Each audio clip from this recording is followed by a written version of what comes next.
Okay.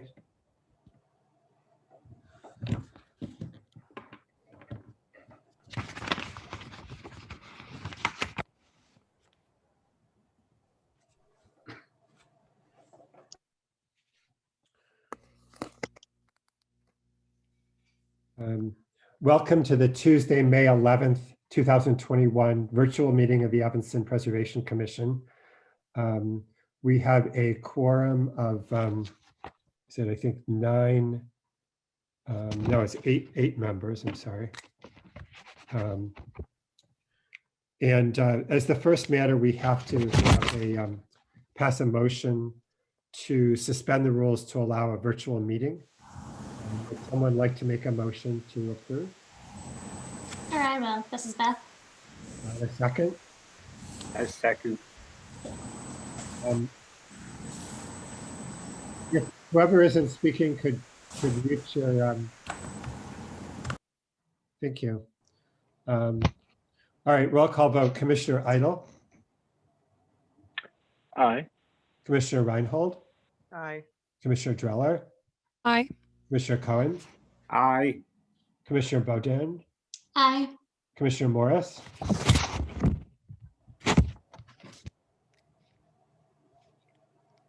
Jamie, I can't. Thank you. Commissioner Jacobs? Aye. And Commissioner's assignment is an aye. We've been talking beforehand to, I think we'll do the 5 matters of new business first before opening the landmark hearing to make sure we have enough time, sufficient time to get through all the new business first. For members of the public who are present, as we call each matter, the person speaking on behalf of the applicant should introduce themselves and give their presentation. You can't control the presentation, the pages, but you can ask the commission staff to scroll through as you'd like so that the commissioners can see what you're referring to. After each applicant speaks, we'll have commission questions. We'll then allow brief public discussions. Please keep it to no more than 2 minutes per speaker. If you're going to speak, please start by stating your name for the record, and so it's on the tape. And then we'll have any final commission discussion and a vote. So the first matter is 2119 Sherman Avenue. Could the person speaking on behalf of the applicant introduce themselves? Good evening. My name is Kirk Alexakos of Epic Architecture. Please proceed to show your presentation. Okay. There you go. Okay. Good evening, ladies and gentlemen of the Preservation Commission. I would like to take this opportunity to thank you for allowing us to appear before you tonight. I would also like to thank Cade Sterling for all his assistance in helping us get to this point. My name is Kirk Alexakos, Principal Architect of Epic ACD. I am appearing before you tonight with the property owners, Mrs. Amy Owen and Mr. Carl Foldner, who have resided at 2119 Sherman Avenue since 2019. The home was built by a developer named Sylvester S. Neal in 1895 in the Queen Anne style, characterized by the variety of surface materials, window configurations, roof types, and irregular massing. The design of this home fits the simpler and less detailed Queen Anne homes, as opposed to the more elaborate designs found on Orrington Avenue. We appear before you tonight to introduce you to the alterations the family intends to perform to their home. The family is in need of modernizing the amenities to their living spaces to accommodate their family's needs by enlarging their existing kitchen, converting existing inefficient spaces to functional bathrooms and laundry spaces, and adding space for their bedrooms while being able to accommodate periodic in-laws visits comfortably. In addition to work they intend to perform on the interior of their home, their intentions also extend to beautifying the exterior of their home as well. Their goal is to perform renovations to the exterior that respect the historic nature of Evanston and their neighborhood. Understanding that the owners are history buffs, we all agreed that whatever work will be performed shall be considered what we deemed respectful restoration. Understanding the parameters set forth by the Northeast Evanston Historic District, we tried accomplishing our goals in a way that fit the historic curb appeal of the street while embracing modern technologies in order to do so. Firstly, our intent was to provide the family a covered porch area that will provide brief protection from the weather while putting their keys in the door, as well as allowing the family to appreciate the beautiful streetscape and nearby open spaces and park.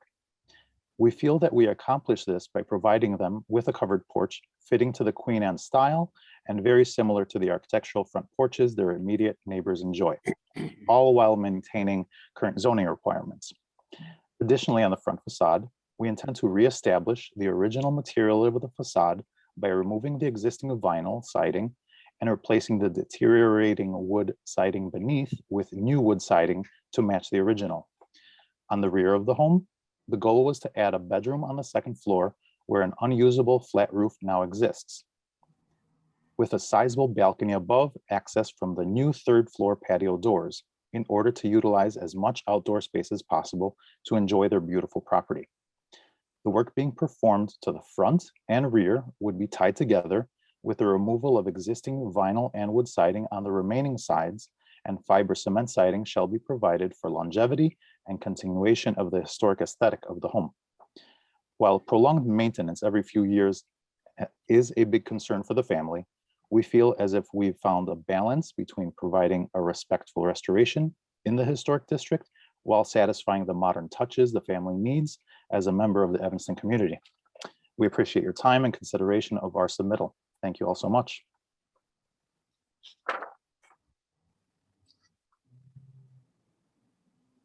Questions from commissioners?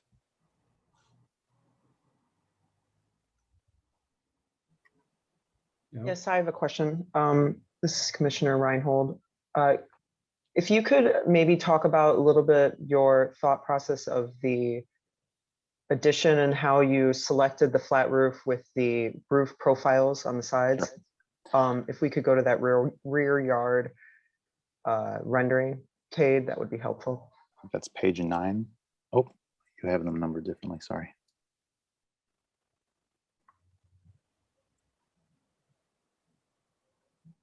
Is this what you're looking for, Susie, or do you want the rendering? The rendering, I think, is what Susie wanted. Right Yeah, after the roof The plan, right rendering, there. please. There you go. Thank you. Right. So our thought process was, so that second floor portion that you see right there was an existing unusable flat roof. We wanted to fill that space in with a bedroom.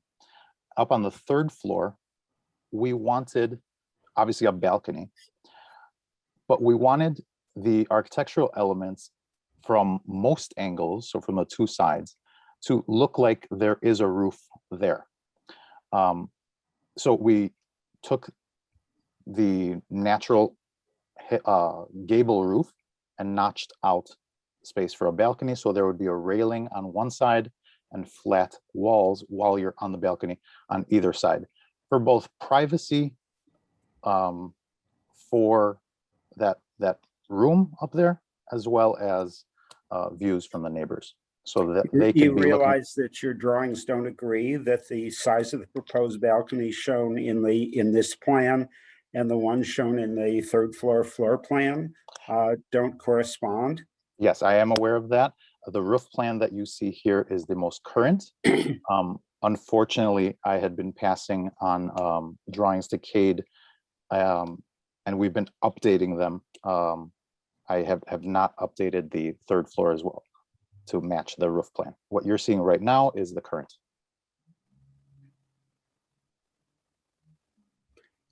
And tell me again why you didn't want to just do the simplest thing, which was to make that whole flat area of roof balcony and not have those little strips of roof. Per the direction of the client, they wanted something different than what they had now. They had the flat roof. It was not aesthetically pleasing to them. So they did want from the two sides to have roof. And although it was not the most common decision, it was decided to go with the roof on both sides. And having conceived that as a cutout, I wonder why the little triangles that are painted blue in the front plane aren't just sided in yellow siding. After a lot of consideration, that actually is a better idea than I think it's green, a shade of green that we have, so that it doesn't Green, stick out as sorry. much. That's okay. That's okay. You're absolutely correct, though, that it should match what's below rather than what's behind.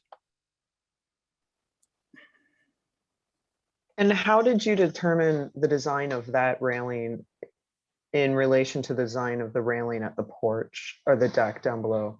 Of the deck down below, I tried matching it to the detail that we have in the front of the house, rather than the porch that had been added afterwards with not much architectural detail. So in a way, if we were to change the porch, that railing would match the green, what you see on the green right now. We don't want it white, and we don't want the details that we have below. We want the more architectural ones that would be up on the third floor and on the front. Did you look at painting all of it yellow just for continuity? Because I mean, it looks like you just, I don't even know how to describe what those little wings look like in relation to the railing and the whole idea of the balcony as a cutout rather than a roof surface. Sure.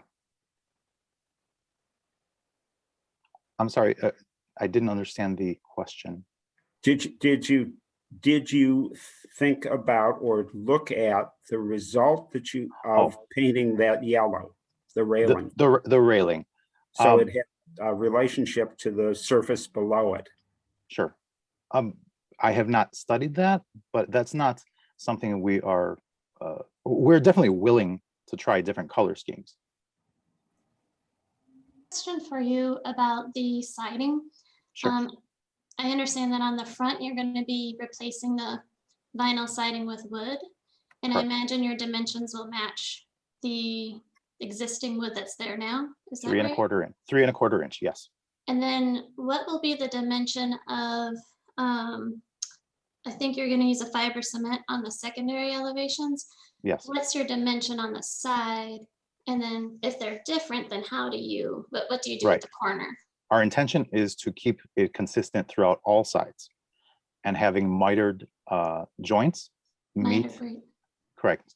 Mitered joints meet perfectly. The contractor has a lot of confidence that he can do that. He has done it before. He has met different materials together. Great. Okay. Thank you. No worries. Could you go back to the front elevation? Yeah, I think you're to be complimented on that, although you should understand that the roof over the porch will not look the way you've drawn it. Because of the bay, as the roof goes back against that slope, it will ascend so that the roof intersection with the building won't be a straight line going across the bay. That's a good catch. Actually, you are correct. The one on the right side that you see will be a little higher due to that bay and the relief back. You are correct.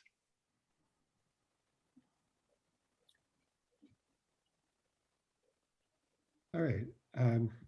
Were there any members of the public who wanted to speak to this matter? No. Any more discussion or questions from commissioners? Yes, Commissioner Jacobs here. If we could backtrack to that siding question at the corners. I'm looking at the distance exposed to the weather on the front siding as well as the sides, and I can't tell for sure, but it looks like it's in the 3-inch range, somewhere around that. My question is the fiber cement siding that you intend to miter the corners in, will that work on that same module? Do we know that? There actually have been other projects that we have used this material on, and they do have various sizes. And one of the solutions actually is to rip the board per se to fit the size that you need. Okay. That may be a lot of ripping, but as long as It's part of the work. okay. Thank you. Question? Thank you. Hello, Yes. this is Krista Vregel. Do you need my address or what? No, Oh, okay. I'm looking at the slide 60 at the side view. Yeah. Was there any other solution for the area in the back there where the masonry ends and then the proposed addition area begins? Sure. The masonry right now is existing, and it terminates exactly at that point where you see the dimension of 10 foot 11. So that portion would be the addition to the rear. We didn't want to add masonry for construction and financial reasons, first and foremost, because we didn't feel confident we could match it and it would look a little odd. So what we did is just carried the siding down to grade. Did you look at carrying that water table board that's the separation between the siding and the brick around the house? I do have to say, I do appreciate the ideas you are giving, as they are excellent ideas. And now that I'm looking at it and you're mentioning that, extending that water table would be a good idea.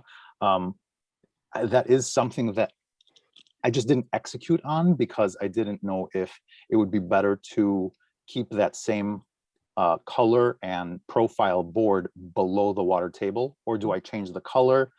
And then what starts happening to the elevation? Does it start looking like, you know, I'm patching pieces?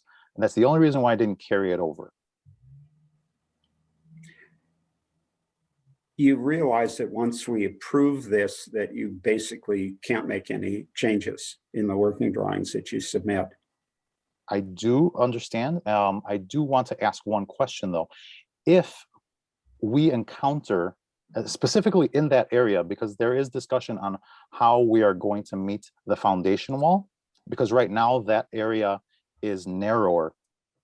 If we were to have changes in that area, how would we go about proposing those to you or showing them to you after this has been approved? You know, that's another question I guess I should have asked. Your plans show a setback, which would be a vertical line On the in opposite this side. elevation drawing. It's, Not this- oh, you're not setting back on this side. The opposite side, correct. Yeah, but you're There you residing the house. So why is how you meet the existing a problem? Oh, I because, guess I don't understand. sure. Cade, if we can go to the floor plans of the first floor, existing specifically first. There you go. So if you take a look at that existing breakfast area on the bottom. Yeah, it shows a setback on both sides. Right. Actually, there should be several lines that represent the corners in that elevation, and there are none shown. I'm wondering, is that just a problem with your graphics? Actually, what you are looking at right now is the existing and the proposed. Now, Oh, sorry. Show that's okay. us the That's okay. proposed. Sorry. If we can go to the proposed now, we are widening I that see. to fit. At one point, that was on the right side, lines up, aligned with the existing, but we had to bring that back because of the setback. Not much, Okay. 5-6 inches, but. So back to my question. The question was, we're trying to figure out right now the most cost-effective way to have this floor plan on the first floor, but what do we do below? Do we go build new foundation walls, or do we cantilever out? So that was an option. And I guess the question is, how would we go about revising these if we are approved? Okay, What so were you planning on doing? Were you going to cantilever that? That was one discussion. Yes, To answer your question, you can come back to Kate and Carlos. sure. And if it's not terribly material, the staff can approve it. Okay, And sometimes they'll, informally consult a commissioner, but if Okay. it's not like a major change to the plan, you don't have to come back to the commission as a whole. essentially what you would see is that water table continue and then the lower portion recessed back. So you would see a shadow there in the elevation. All right, we probably better keep moving with all the matters we have. Sure. Would someone like to make a motion to approve? I'm sorry, this is Commissioner Dreller. I wanted to see one more. I was waiting for you all to finish. The existing for the second floor, or for the back rather, was that 62? That's the existing. Oh, I have it dashed on the right so you could see the portion that is existing. Right, I'm looking at the second floor Oh, sure. existing. So it's got doors, but they lead out to a roof that isn't usable. No So they railing, right? No railing. Right, it's locked basically. Right, and so you're putting these two small windows instead of on the new addition. That you are correct. That is a part of the addition. So that would be on the front plane with two windows.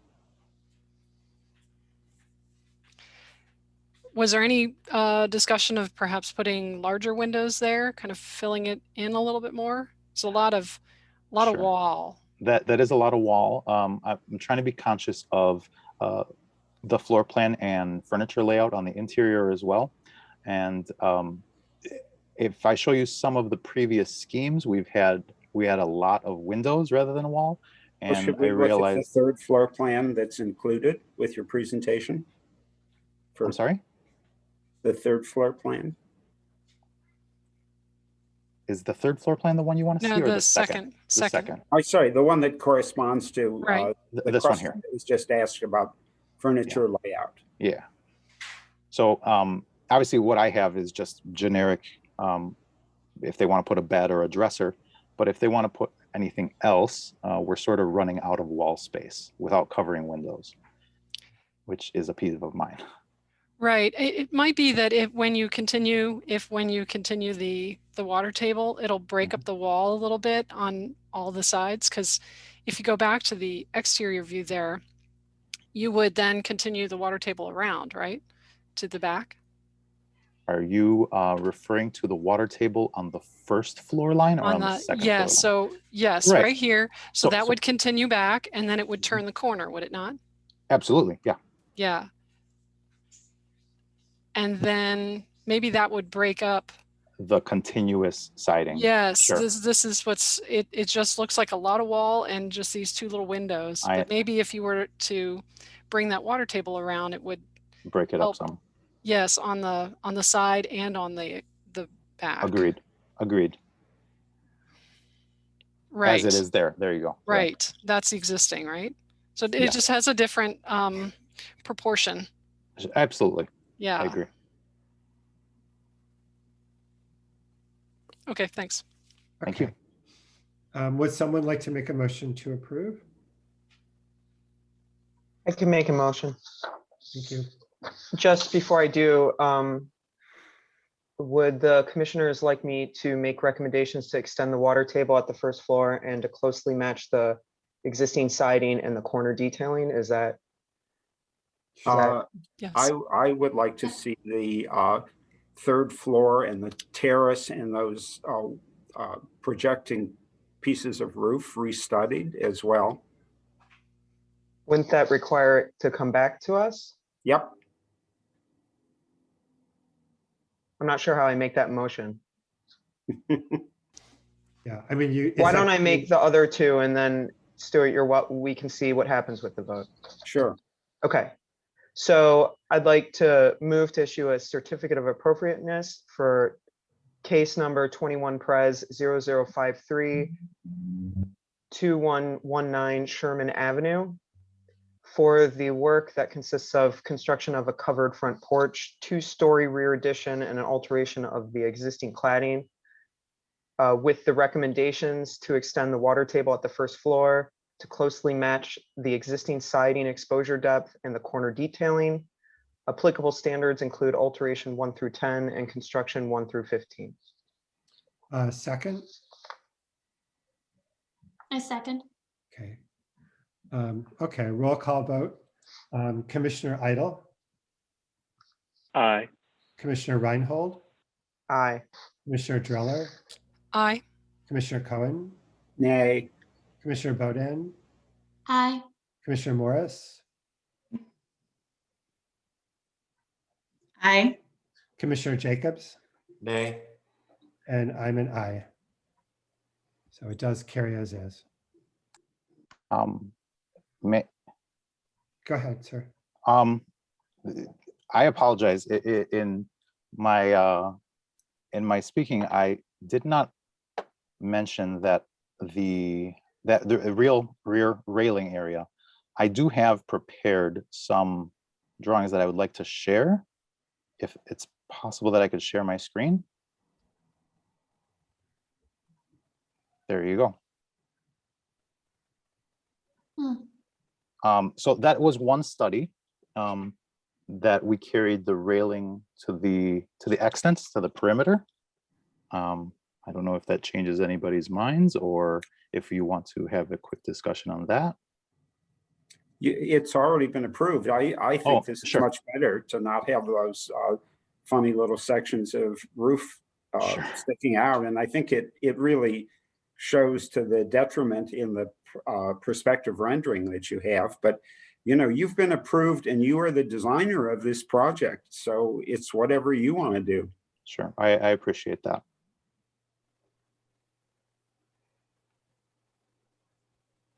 All right, that was what you wanted to show? Yes. Okay, thanks. You know, obviously you're welcome to listen to any of the suggestions and decide to make other changes and come back to Kate Absolutely. about them. Absolutely. I was going to say, Kirk, I think if you made that change, which I think probably would be appropriate for that to be an administrative approval. I don't think the railing to the extents. Correct.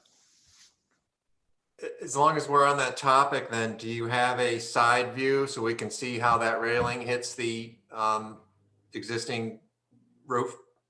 Sure. Kate, do you have that or do I have? I have it. I'm wondering if you do. I think I have it, Kirk. Hold on. Thanks, Kate. Essentially, you would be, if you see that little wedge, we're going to have to return it. There you go. So it's going to meet the roof, but it's also going to come. It's going to need to come back some.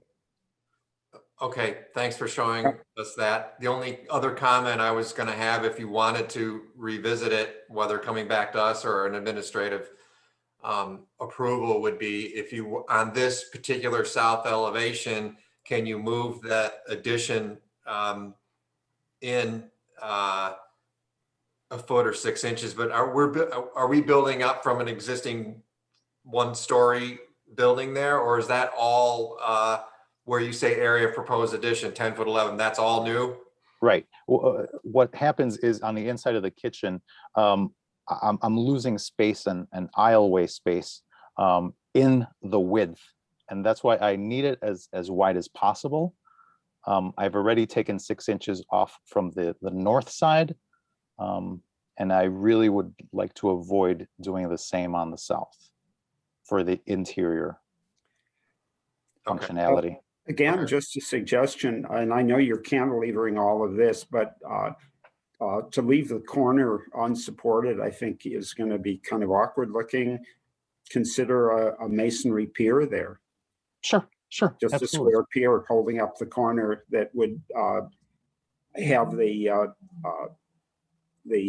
water table running all the way across and returning over it, and then would visually, even though you don't need it, support that as a design element.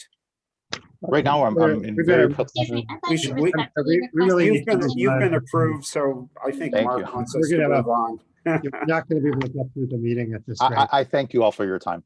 Thank you. Next matter, 1005 Forest.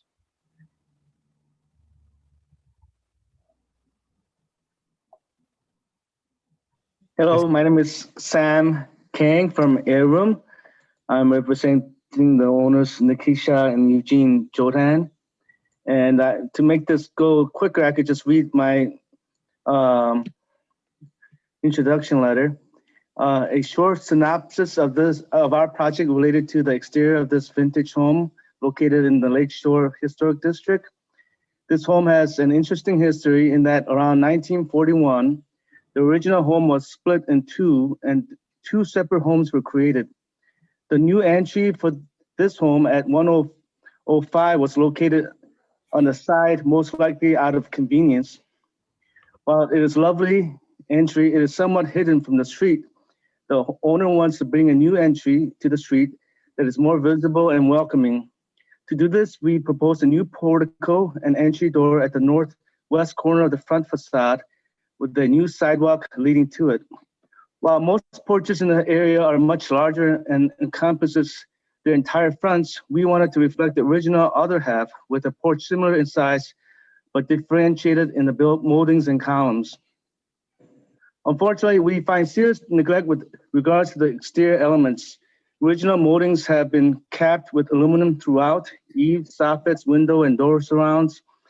Aluminum storms were installed. The windows themselves are in major disrepair. Layers and layers of lead paint. The weights for the sash lifts have almost all been cut. Very few windows even open. Muntins and sash elements have been damaged and destroyed. The box frames themselves are rotting and in a state of deterioration. The owner needs to install plastic on the interior of most of the windows and doors every winter to help fight the air infiltration due to the condition of the windows and doors. Restoration in some cases is possible if over the years the windows have been somewhat maintained. It is in our opinion and the owner's desire to completely remove the windows and doors along with the storms and bring their lovely home into the new century with state-of-the-art materials and products that provide the highest energy efficiency while providing classic aesthetics. We are selecting Weather Shield Signature Series aluminum clad wood windows and doors. The look of the original will be as close as possible by using simulated divider lights that offer an authentic look while providing high energy efficiency. The exterior profile will be putty effects simulating the original glazing putty that was used originally to seal in the glass and a classic colonial profile for the interior. To complete this effect, the grille between the glass is used. The storms being removed allows the new windows to be revealed, and with this, I believe we can achieve a look as close to the original as possible without totally rebuilding the windows and doors. If you have any questions, don't hesitate to let me know here.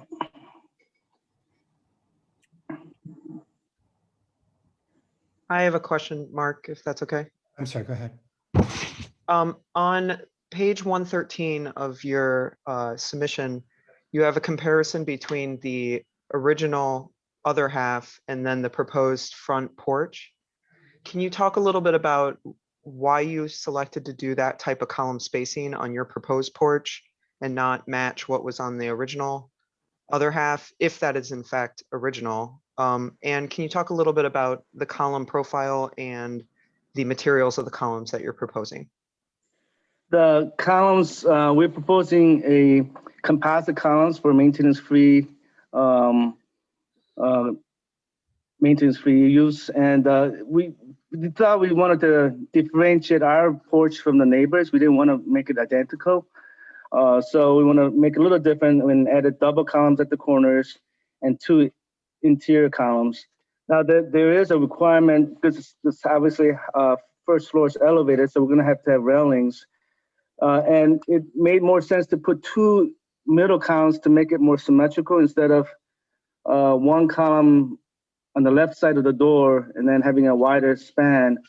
So we added those two columns in the middle to kind of balance it out, and then the columns would be between. Yeah. Sam, Yes. I'd like to compliment you. I think this is a nice job. I actually like the front porch with the treatment of the columns, and I think what the redundancy of the columns in the center does is it sets up a visual zone that locates the front door and locates the window. I mean, one of the things that typically happens on front porches that always seemed odd to me was the fact that the doorway and windows on the back surface of the porch never seemed to have a relationship to the column spacing, which of course was just structural. So I think it's a nice job. The only comment I would have on it, which again is a design suggestion, is that I don't think you need the panel under the double hung window. And I think that what it does is it detracts from the fact that you've carefully matched that double hung window to the other first floor double hung windows. I agree with you. I think that was a feature we added just kind of to imitate the paneling of the door, but I think that could be removed, and you're right, it would actually clean it up, make it simpler. Yeah, good suggestion. All right, any other questions? Yeah. Commissioners? Commissioner Jacobs has a question. This is actually directed toward the veteran members of the board. What is the current precedent in terms of replacing old wood windows with aluminum clad wood? I mean, generally we prefer people repair where feasible, but certainly aluminum clad wood is an accepted replacement where necessary. Okay. Yeah, John, my feeling about it is where you're replacing all the windows or all the windows in a facade. You know, we certainly understand that people want a lower maintenance option. The only thing is that I personally have a problem with a partial replacement with clad because as you as an architect know, the window is not in the same plane as the historic window or as a wood window. It's actually pulled further out because of the relationship of the cladding to the installation fins and the siding. Okay. Question here about those, about the windows. Are the existing storms, are they all triple track aluminum? Or are any of them the original wood storms? No, those were, it looks like those were all added later, and they really distract from the actual windows, and it will really be advantageous to remove those and put these energy efficient new windows in, and really make the house more attractive, taking those out. And can you clarify, are they true divided lights that you're putting back? There's similarly divided lights. The cavity space between the interior and exterior muntins have a filler in there, so it looks like a true divided light, but it's a single pane of glass, and it's a better efficiency glass that way. This is Commissioner Dollar. Do you happen to have, Sam, do you happen to have an image of these windows? I'm sorry, I can't remember. There's some specs on the muntins. If 121, you can see the muntin design. The exterior, we're going to use the one on the bottom arrow that looks like a glazed, historical glazed muntins. And the interior, we'll use the traditional profile. And then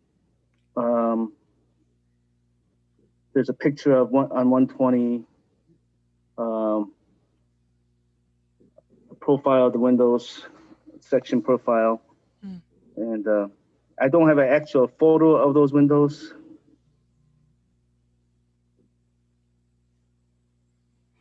But the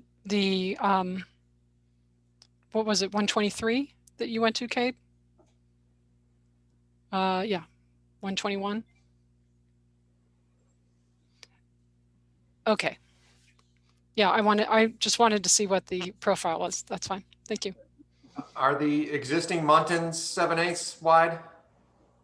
Yeah, it's very close. Okay, Mark, I'd be happy to make a motion. Okay, just let me just make sure. Anybody else? Sorry. Before we get to that, yeah, before we get to a motion, I'd like to go kind of elevation by elevation and compare the existing to what's proposed. There's a number of areas where there's kind of discrepancies between what the new windows look like versus the existing, and I want to make sure we are clear on what we're approving here. So this is the street facade existing, right? Correct. And so on the second floor at the left half, the Muntin pattern changed a little bit. Is that on purpose, or is that just a drawing mistake in one direction or There are another? fewer lights, it would appear. It's a 6/1.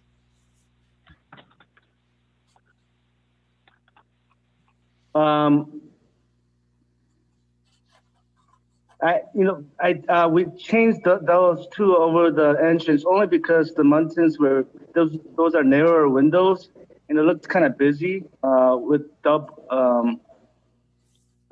extra Muntins there. But if you wish, we can match the existing.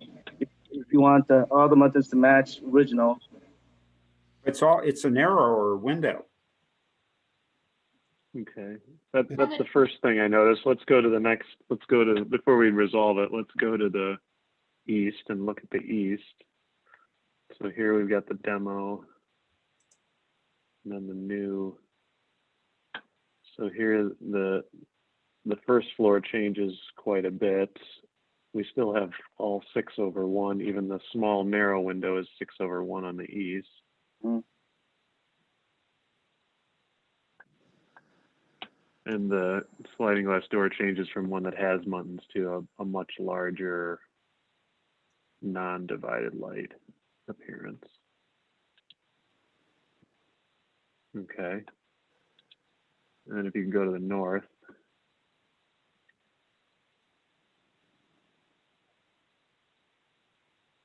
So just two openings are closed up, but otherwise things are the same.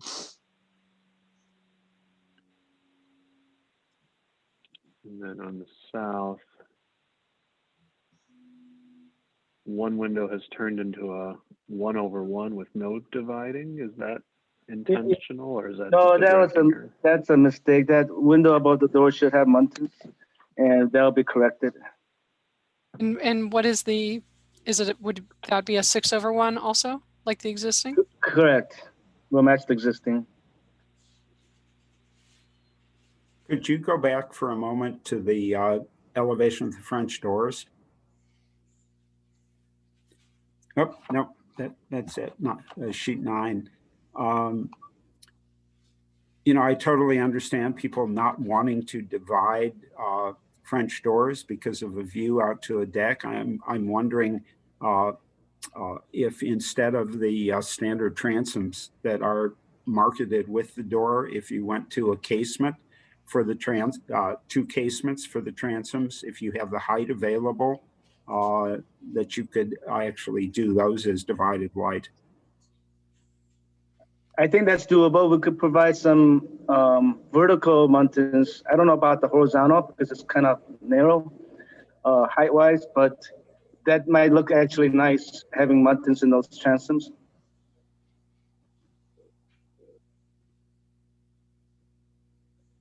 All right, Ken, was there anything else you wanted to do to conclude that, or? No, I don't necessarily object to that change. I think Stuart's suggestion is interesting.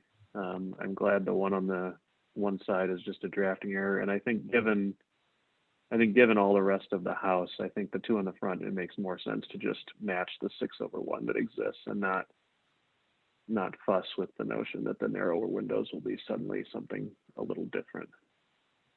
Because there's all kinds of different sizes and proportions of windows all around the house, and they're all 6/1. Yeah. Okay. One quick question again for the board. If we're going to end up, the commission, if we're going to end up tacking on to this with some comments on the French doors that we're looking at here, does anyone think that would look maybe a little better as one large transom with divided light and not chopped into the two.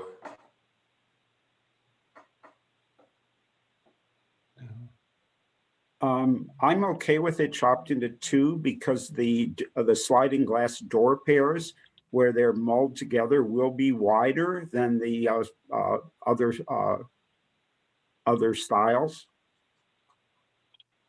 Yeah, and this is a fairly large, wide glass. It'll be difficult, I believe, to get a wide glass like that transom. We would have to check with the manufacturer, but that might be a difficult proportion to get produced. I mean, I'm also not sure there's a there may be some architectural basis. I don't think there's any preservation basis for making No. that recommendation. Let me just ask if, I just want to make sure if there's any member of the public that wanted to comment. Okay, is there any other material issues that a commissioner thinks we need to raise first? Yeah, I had one more question just about the front door. Did you have any documentation of the design of the front door that was originally on the front of the house? I know you had that old photo of the back of the house, but. Yeah, we could not find any documentation of the original door that's on the house that was detached. The original front entrance was on the house that was separated on the south side. Yeah. So right. yeah, so we do not have a documentation what it was like originally. Okay.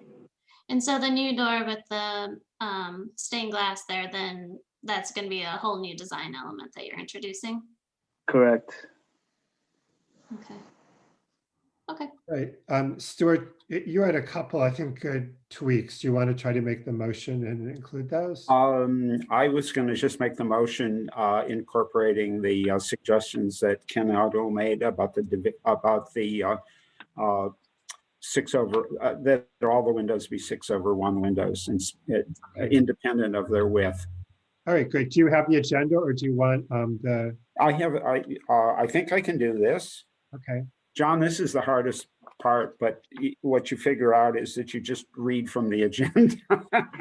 So I move we grant a certificate of appropriateness to alter the elevations, replacing original wood true divided light windows, double hung windows with aluminum clad windows with simulated divided lights of similar profile and configuration. All windows to be 6/1 windows independent of window width, and replacement exterior doors, removal of 2 windows and 1 door, and construction of a new portico and entry door at the front elevation, applicable standards, alteration 1 through 10, and construction 1 through 15. Second. Are we, I'm sorry, the Commissioner Dreller, are we going to also say something about the transom for the sliding glass door? You know, I No. think that should be left up to Sam. I think he's done That's a fine. nice job. That's fine. A second? Second. Okay. All right, we'll take a roll call vote. Commissioner Idle, Aye. Commissioner Reinhold, Aye. Commissioner Dreller, Aye. Commissioner Cohen, Aye. Commissioner Boden, Aye. Commissioner Morris, Aye. Commissioner Jacobs, Aye. and I'm an aye. So thank you very much. Thank you. Have a good night. Next matter is 1112 Asbury Avenue in the Ridge Historic District. So hi, everyone. My name is Dan Nolan. I am the owner of this property. I'll be representing it, joined with my husband, Blake. So he also is part of the application. And I apologize in advance. Our son may also run in. He's 3. And as everyone knows, crazy times. So with that, we're proposing to build a 2 1/4 car garage in the southwest corner of our lot. Really to serve kind of 3 purposes. One of which is we don't have a garage on our property today. And as you're aware, with crazy weather events, right? Last year's hailstorm, Derecho, however you pronounce it, and then recent snowstorm, it would be great to have a garage. 2, as we contemplate future electric vehicles, you know, today we wouldn't have a way to house them. So we're looking to do that. And then third is just to have the outdoor storage. On our lot today, there is a plastic utility shed, which really isn't very aesthetically pleasing. So we would eliminate that completely and then use the garage for storage of lawn equipment, outdoor things, stuff like that. So all told, relatively simple garage design. You know, it's a square. On the north and south sides, there would not be any decoration. It would just be the standard siding that you would see. And then on the eastward facing side, which is what you see on your screen in the top left, you would have a pair of double doors flanked on either side by casement windows. This is very much in a style to reflect the primary residence itself, the house. And then on the westward facing side is the garage door, which would open up into the alleyway. So the main home structure would not be manipulated or impacted in any way by this. This is a detached garage that would be separate and then in the back corner of our lot. All told, the structure will be wood framed. It'll match the home in terms of colors and styles. Thank you very much.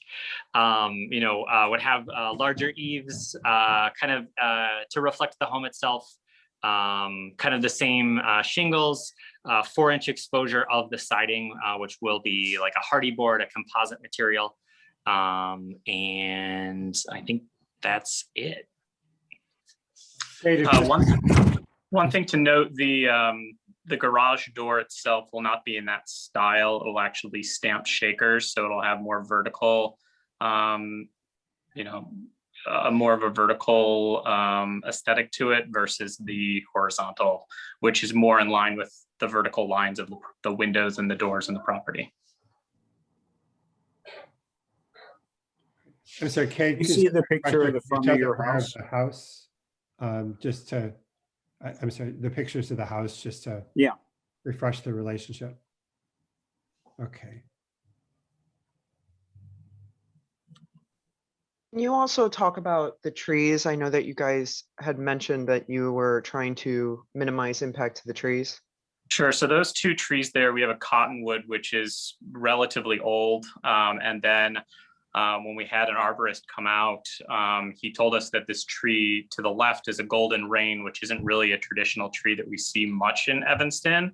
And just because he said it was so rare, I didn't want to mess with any type of root system with those trees. The other trees that would be affected over time have been hacked away. There's really not much more to it. And just recently, when the electric company came out, they really did a number to the tops of them. So at this time, those would be the trees that we would, I guess, so sacrifice in this project. There's ice in there. And then, Cade, if you can go back up to the picture of the home on slide 160. Yeah, you can go ahead.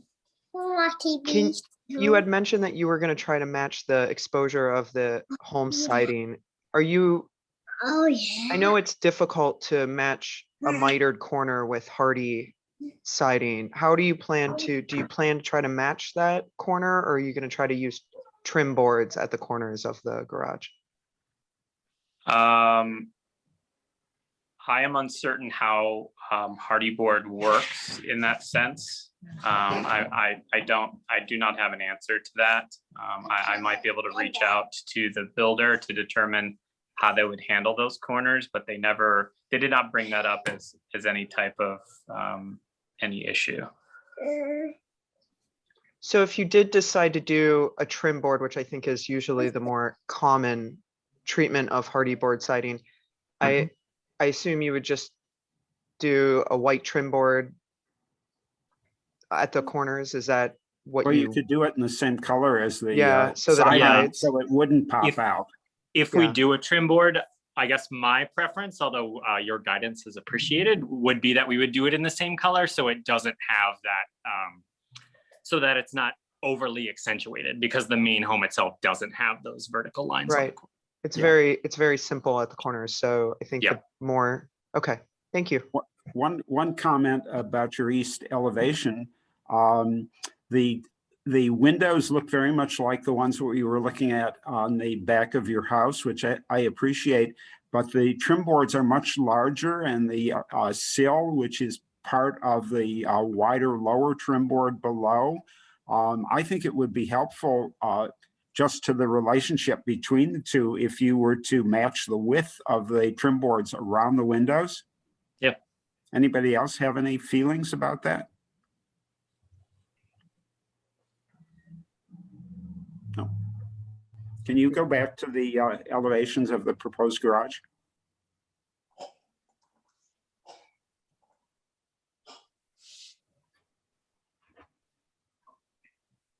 Seemed like a good idea.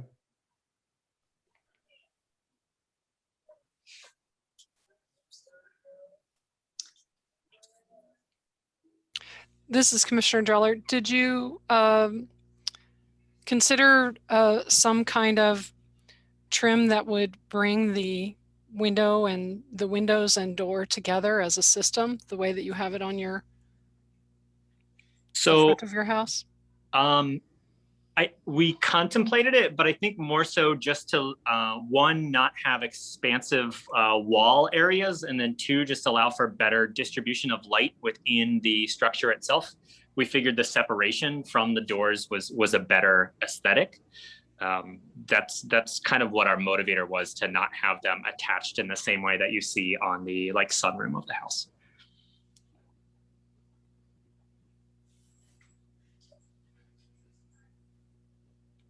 All right. Any other questions from the commission?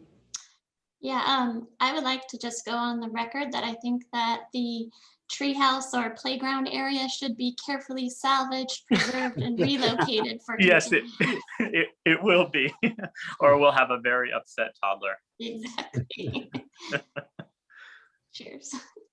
Good thing my children didn't see that in the background.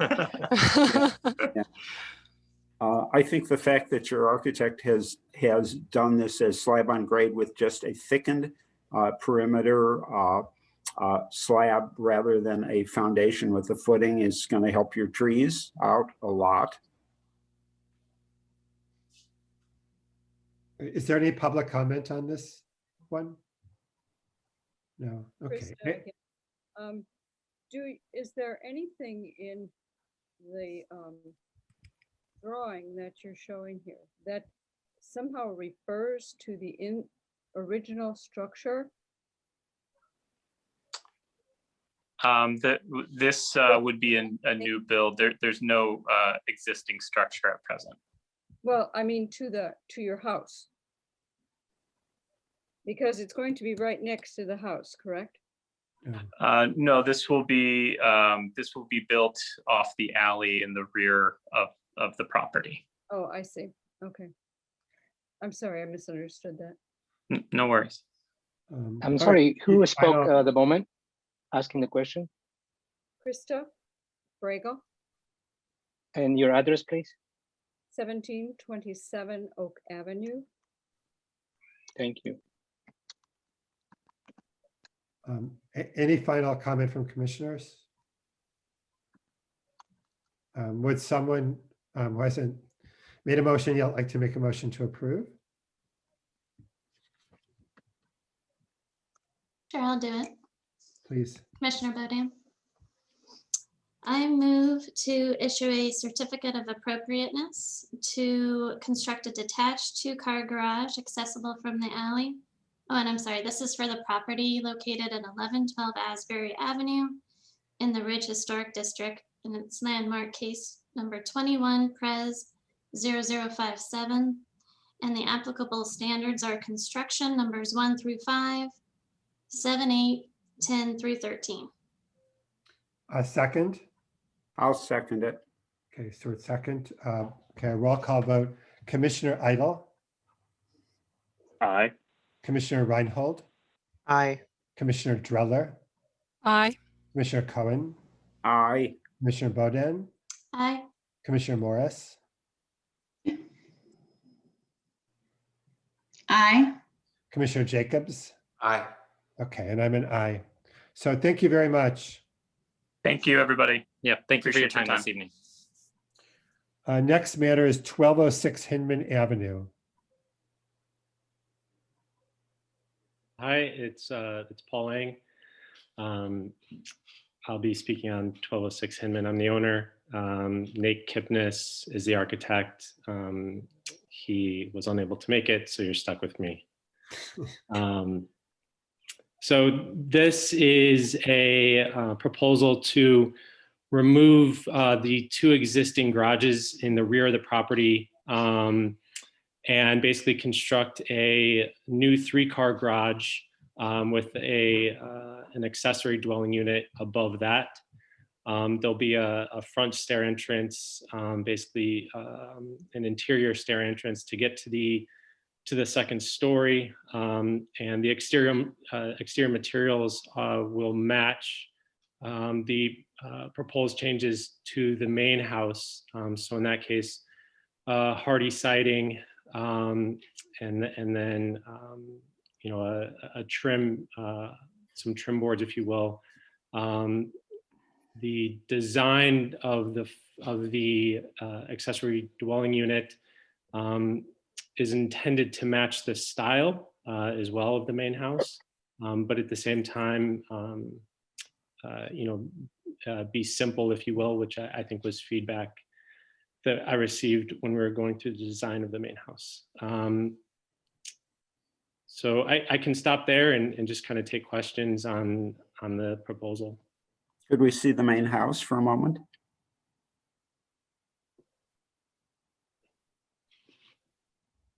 Oops. Oh.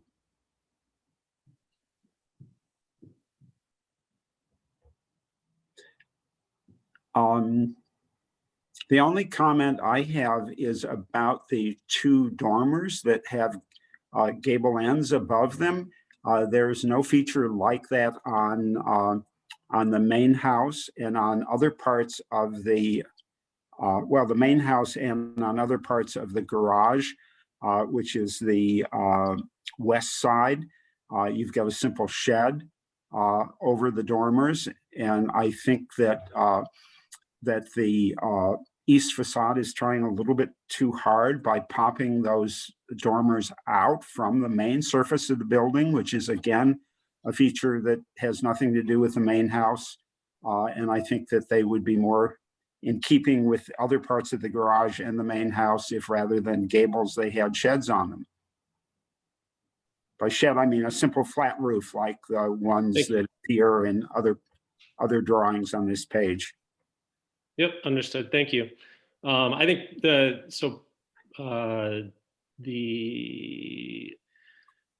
motivation for the dormers was somewhat to match that that front that comes out. That is where the staircase resides.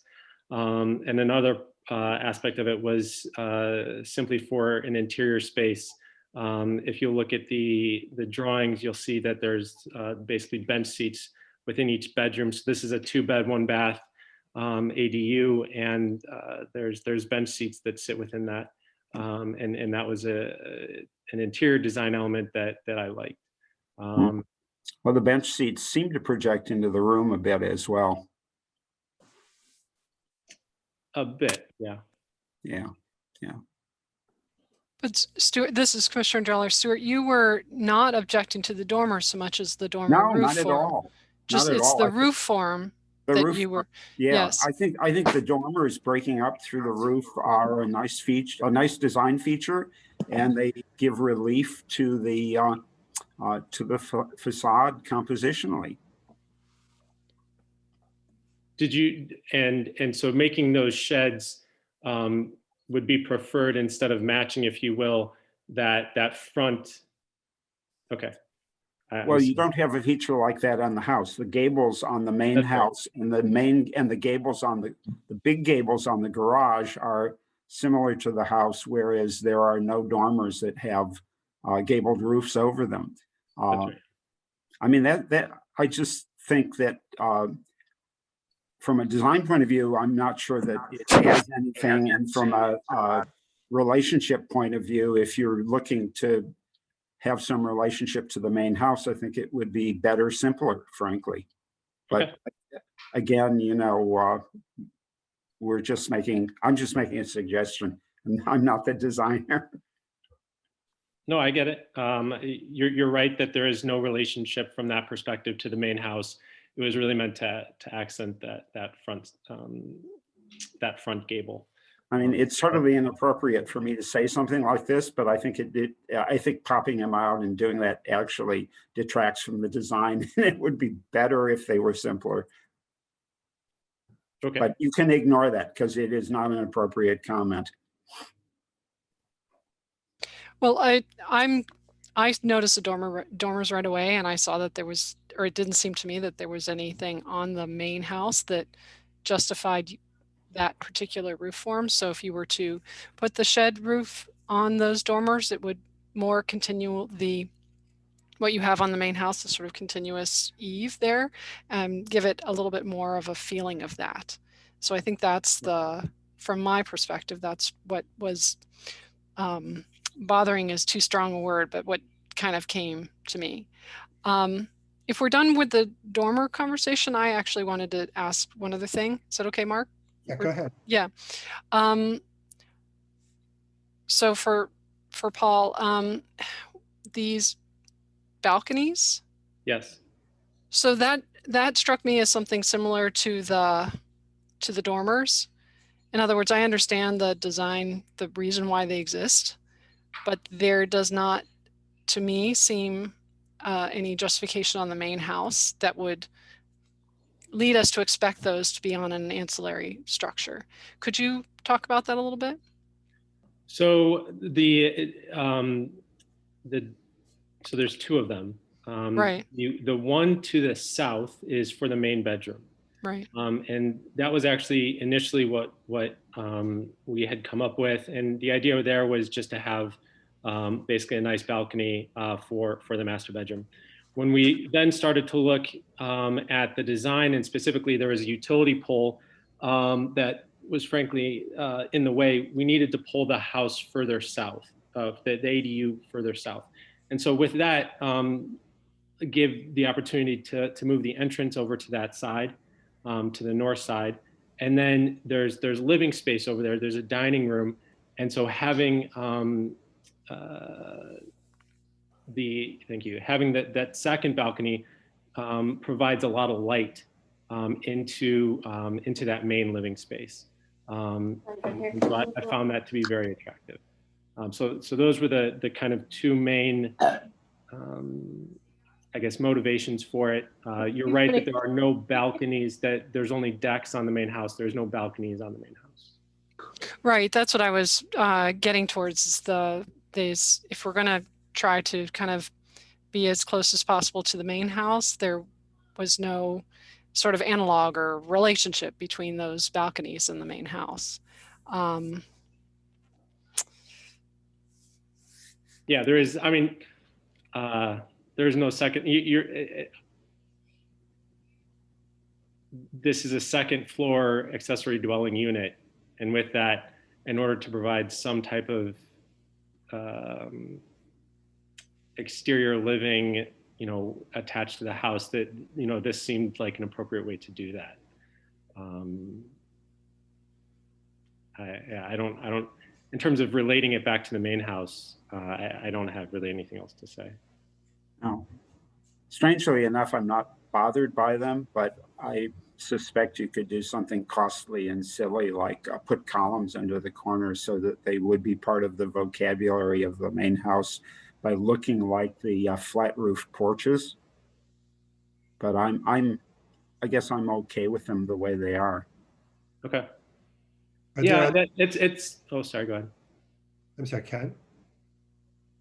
Yeah, I guess I'd just like to make kind of a global point where I don't think that the intent of the standards is really to force people to make a mini version of their house when they build an ADU. I mean, I think there's many aspects of this design that are stylistically very different from the house, but like the way the roof line is handled, the slope of the roof, the way the second floor meets the eave line, the massing, the window styles, the balconies. I could go on and on. There's a lot of variation, and but my point is that I don't care. I'm not bothered by any of that. It's more is this ADU dwelling as a structure in the historic district compatible with the district as a whole? And I think, in my opinion, it is. I think it meets the intent of the standards, and the fact that it's different than the main house, I don't think I'm bothered by it. It's large enough of a building that it sort of feels like its own freestanding house almost. So I don't think it makes sense to redesign it and make it look like a mini version of the main house. In some ways that might be more objectionable than just something that has its own identity and its own style. That's my opinion anyway.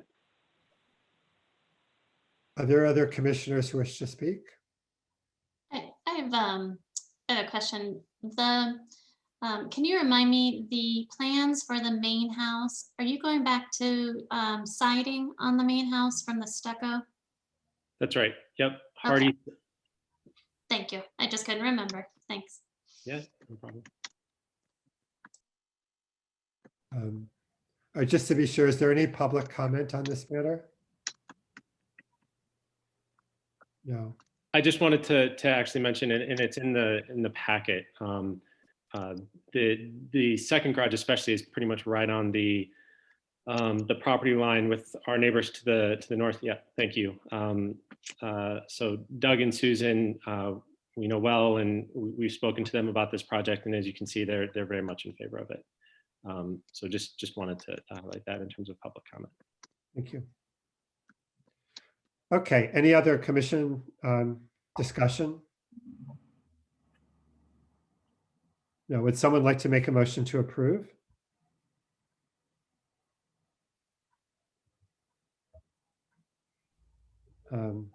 Ken, try this one.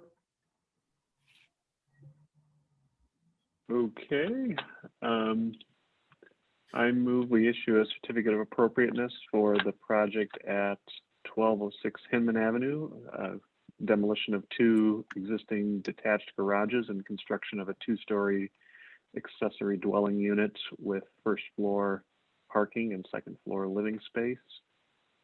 Standards for construction 1 through 5, 7, 8, 10, 11, 13, and 14, and demolition 1 through 5 are applicable. A second? I'll second. Okay, I think Stuart got the second. It was a tie. Quick on the draw. Yeah, roll call vote. Commissioner Idle. Aye. Commissioner Reinhold. Aye. Commissioner Dreller. Aye. Commissioner Cohen. Aye. Commissioner Bodan. Aye. Commissioner Morris. Aye. Commissioner Jacobs. Aye. And I'm an aye. So thank you very much. Thank you. Next matter is 1027 Judson Avenue in the Lakeshore Historic District.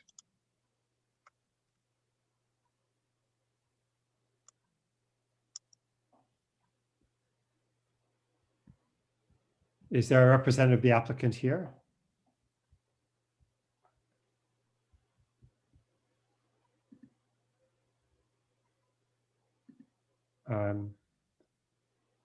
Doesn't sound like it.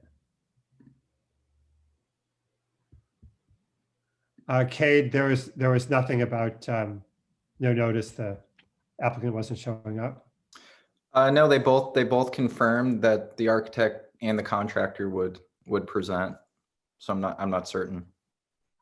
Okay, maybe we should just continue till give them one continuance. Oh, excuse me, Mark, it's possible that they thought that the Langmer nomination will go first. Maybe they thought.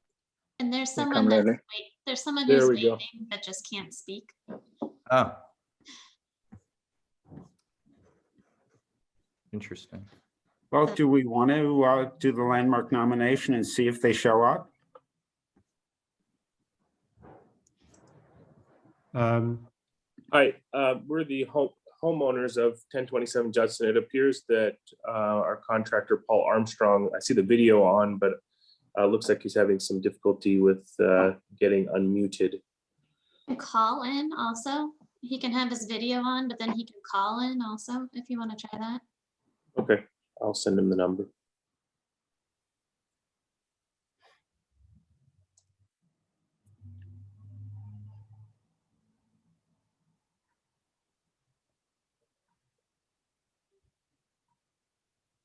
Yeah, why don't we try, because we've got to then open the public hearing for the landmark and everything, and it could take a long time. He may have just joined. And I think the architect too, Kevin, is just joining now as well, Mark.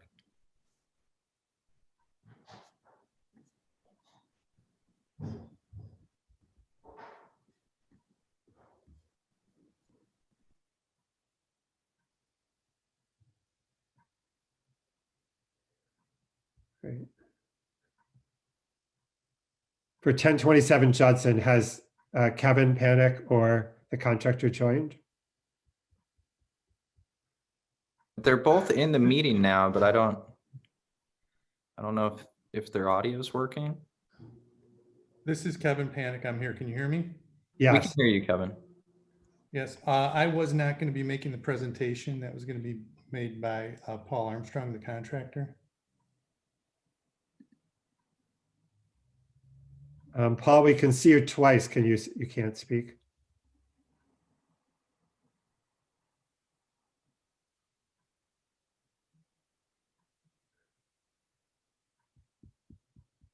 Am I still muted? Nope, we can hear you. Okay, sorry about that. Just technical difficulties here. And can you hear me? Because I can't see anybody now. But I can see the computer screen. I can hear you. There you go. Okay, I can see you, Stuart. Thank you. Hi, Paul. I apologize, Heather. I apologize. I'd like to thank the commissioners. And I believe I'm the last one here this evening.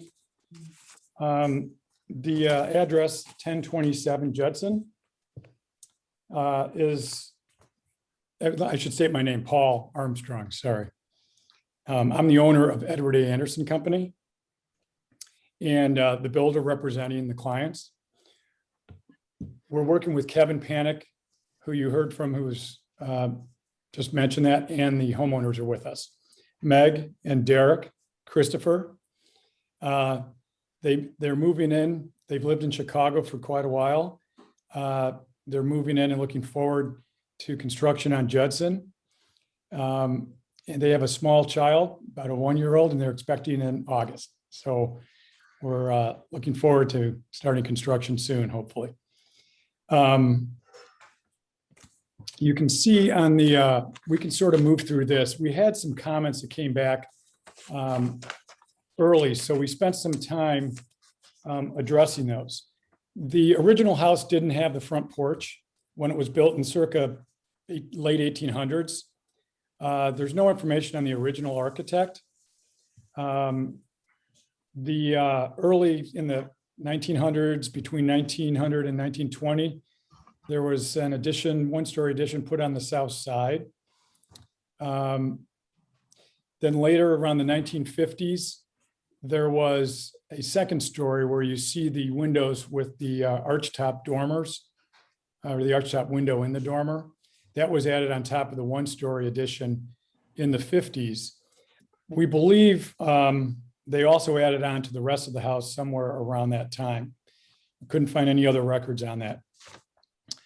After these additions were put on, especially the front porch, you could tell that the style, which was sort of developed, I'd call, it could be a bunch of different names. I'd sort of call it American farmhouse. And so we're taking into account that sort of style. We're trying to bring it up to date, especially on the inside, but as we're concerned on the outside here. And we've tried to take some of the characteristics that are on really the front elevation. That's probably the most detailed elevation of the existing house. The existing house is all vinyl siding. We're going to be putting on a fiber cement board siding that would pick up some of the same details that we believe is underneath the vinyl when we take it off.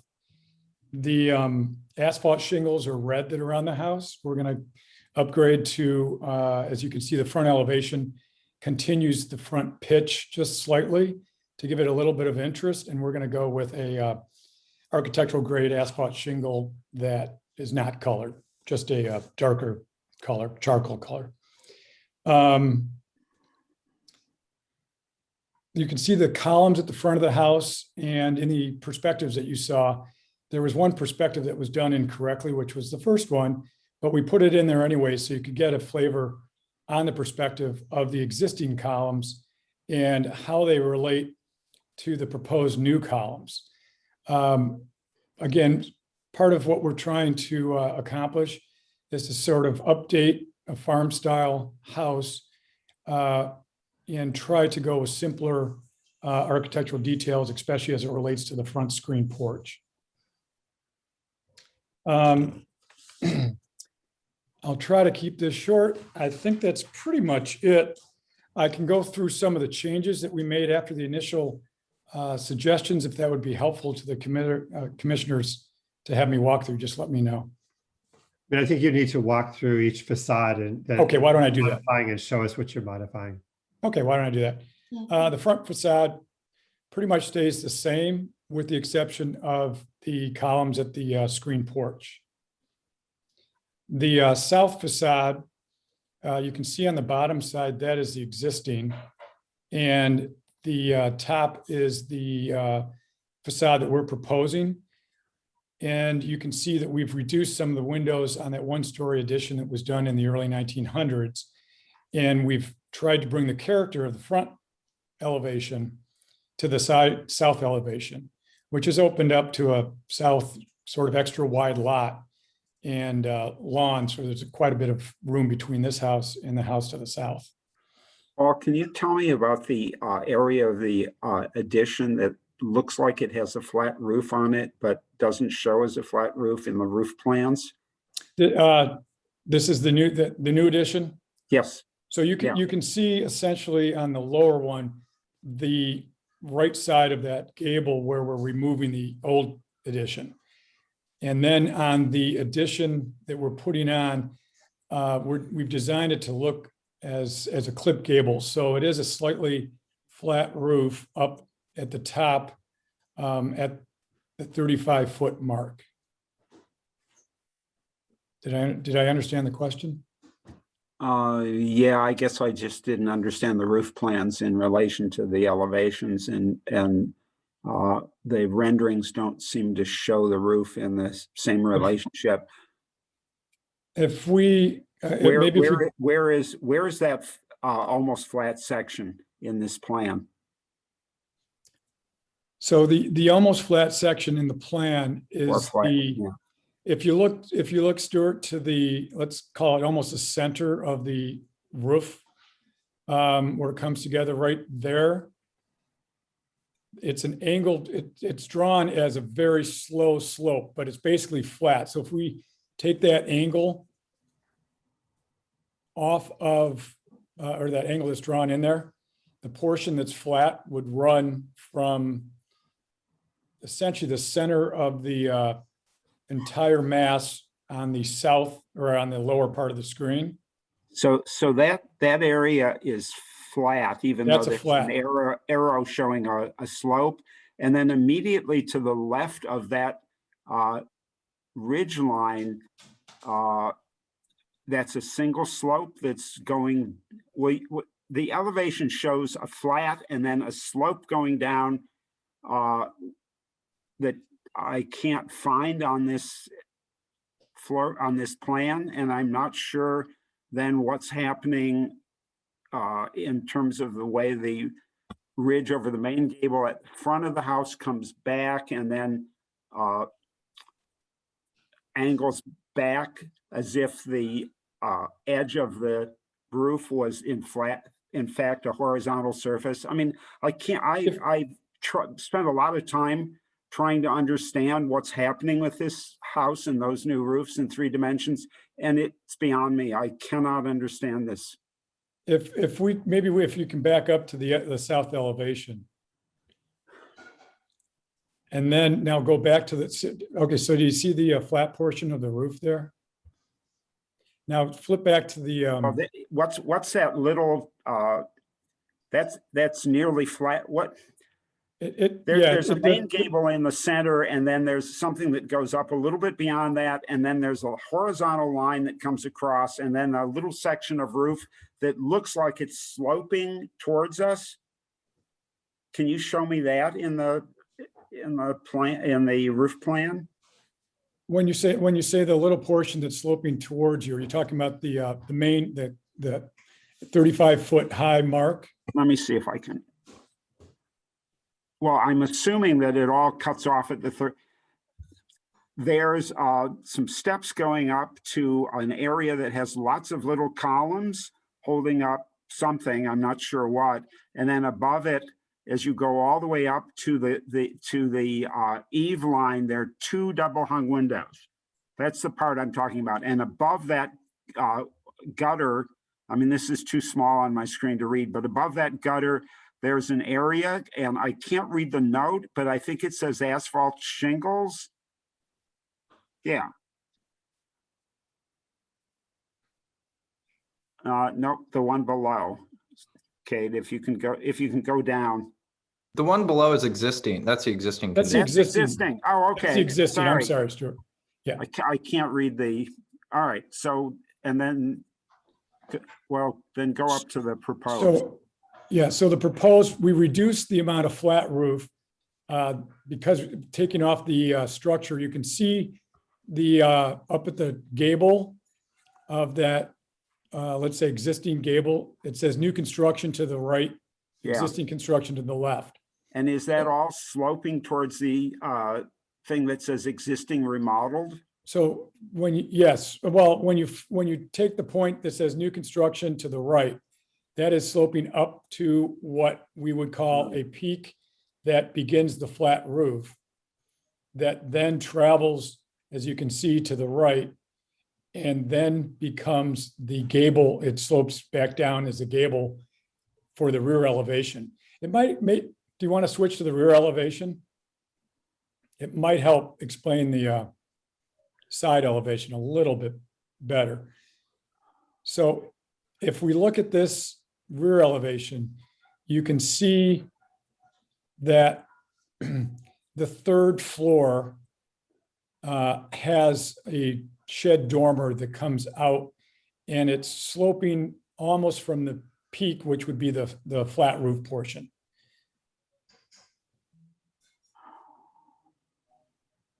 So there's a little bit. So on the roof on plan, the right-hand side, there's a little section with a gable over it. And then right behind that, there's something that has a kind of clipped off thing that's labeled new asphalt shingles. yes. Okay, so that flat roof comes over and then at some point it's clipped. Correct. Okay. And all of this is sloping to the back, even though it looks like it's a straight line. It is sloping to the back. Which side, are you on the right side or the left side of the flat roof with that question? You know, one of the reasons that the commission asked for the renderings was to be able to understand things that are this complicated volumetrically. And the renderings, I must say, are taken from angles that don't explain any of this in 3 dimensions. Are you referring to the actual 3D models? Yeah, the 3D models. Yeah. I mean, I can't go back and forth between those as volumetric representations and the elevations. Hey, John Jacobs, you're an architect. Help. Do you get what's going on here? I would, can we flip down to those renderings? Yeah. Yes, thank Yeah, you. that might be helpful there. Yeah. So this, looking at the rear elevation, thank you, Kate. You can see when, and these were done before for the actual submittal, and then we had some comments that came back and we went to improve that rear elevation. But this still gives us an idea of where you can see the flat roof. And so if you take this to that elevation that we were just looking at, the gable that's on the right side, we reduced the plate heights on the second floor to bring it down. But you can see then above it, the mass of the roof, which we also brought down. And has a clipped, I call it a clipped gable to it. And that's what we were looking at on the straight line elevation. But the side that's shown angled away from us on the left is not clipped, but the other side does have a little clip where it exposes an angled surface. Yeah, yes, very slightly. And on the left side, I'm sorry, go back to the rear elevation. So on the left side, you can see where you have just, yeah, the flat portion there that is also a clipped gable on both sides. But the rear side has the gable that comes down to the porch, the little balcony that's above the second story. So the almost flat roof actually makes an L. Is that right? That's correct. That's what I was, yeah, that's what I was trying to show on that. And you're right. Does that It's show, difficult to does see it show because- that way in the roof plan? Well, it's difficult to see because the roof plan is showing it as an actual construction plan, unfortunately. So the angle that's on, or the lines that are drawn on an angle for like this, the connection, or I should say the joint between the flat roof heading northwest or north south into the roof plane that's headed to the east has an angle because the sloped insulation, it has a slight slope to it. Obviously, it's not completely flat. And unfortunately, that's what that drawing, I believe, is showing. The other question that I had, and can you go up to 219, the rendering? Okay, we're seeing a little bit of the dormer, and then we're seeing something that looks like a hip that is almost corresponding to the ridge on the side-facing gable. And in the elevation drawings, there seems to be a flat surface there, unless I'm misreading the drawing. Can you go up to the front elevation in the drawings?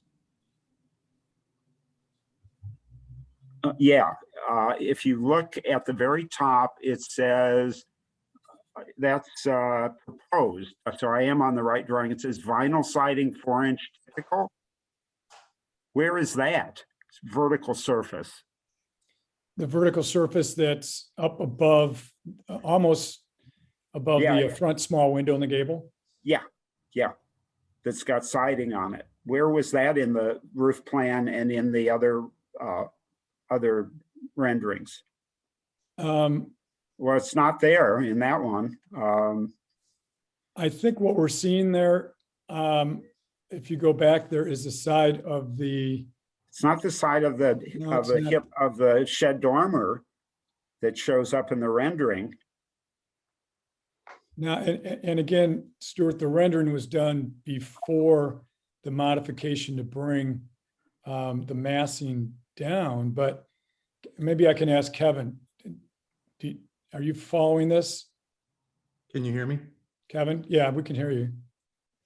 So that's correct. The rendering of the front elevation from the northwest looking southeast was prepared with the initial submission and doesn't represent the changes that are represented in the current roof plan or in the current west or north elevations.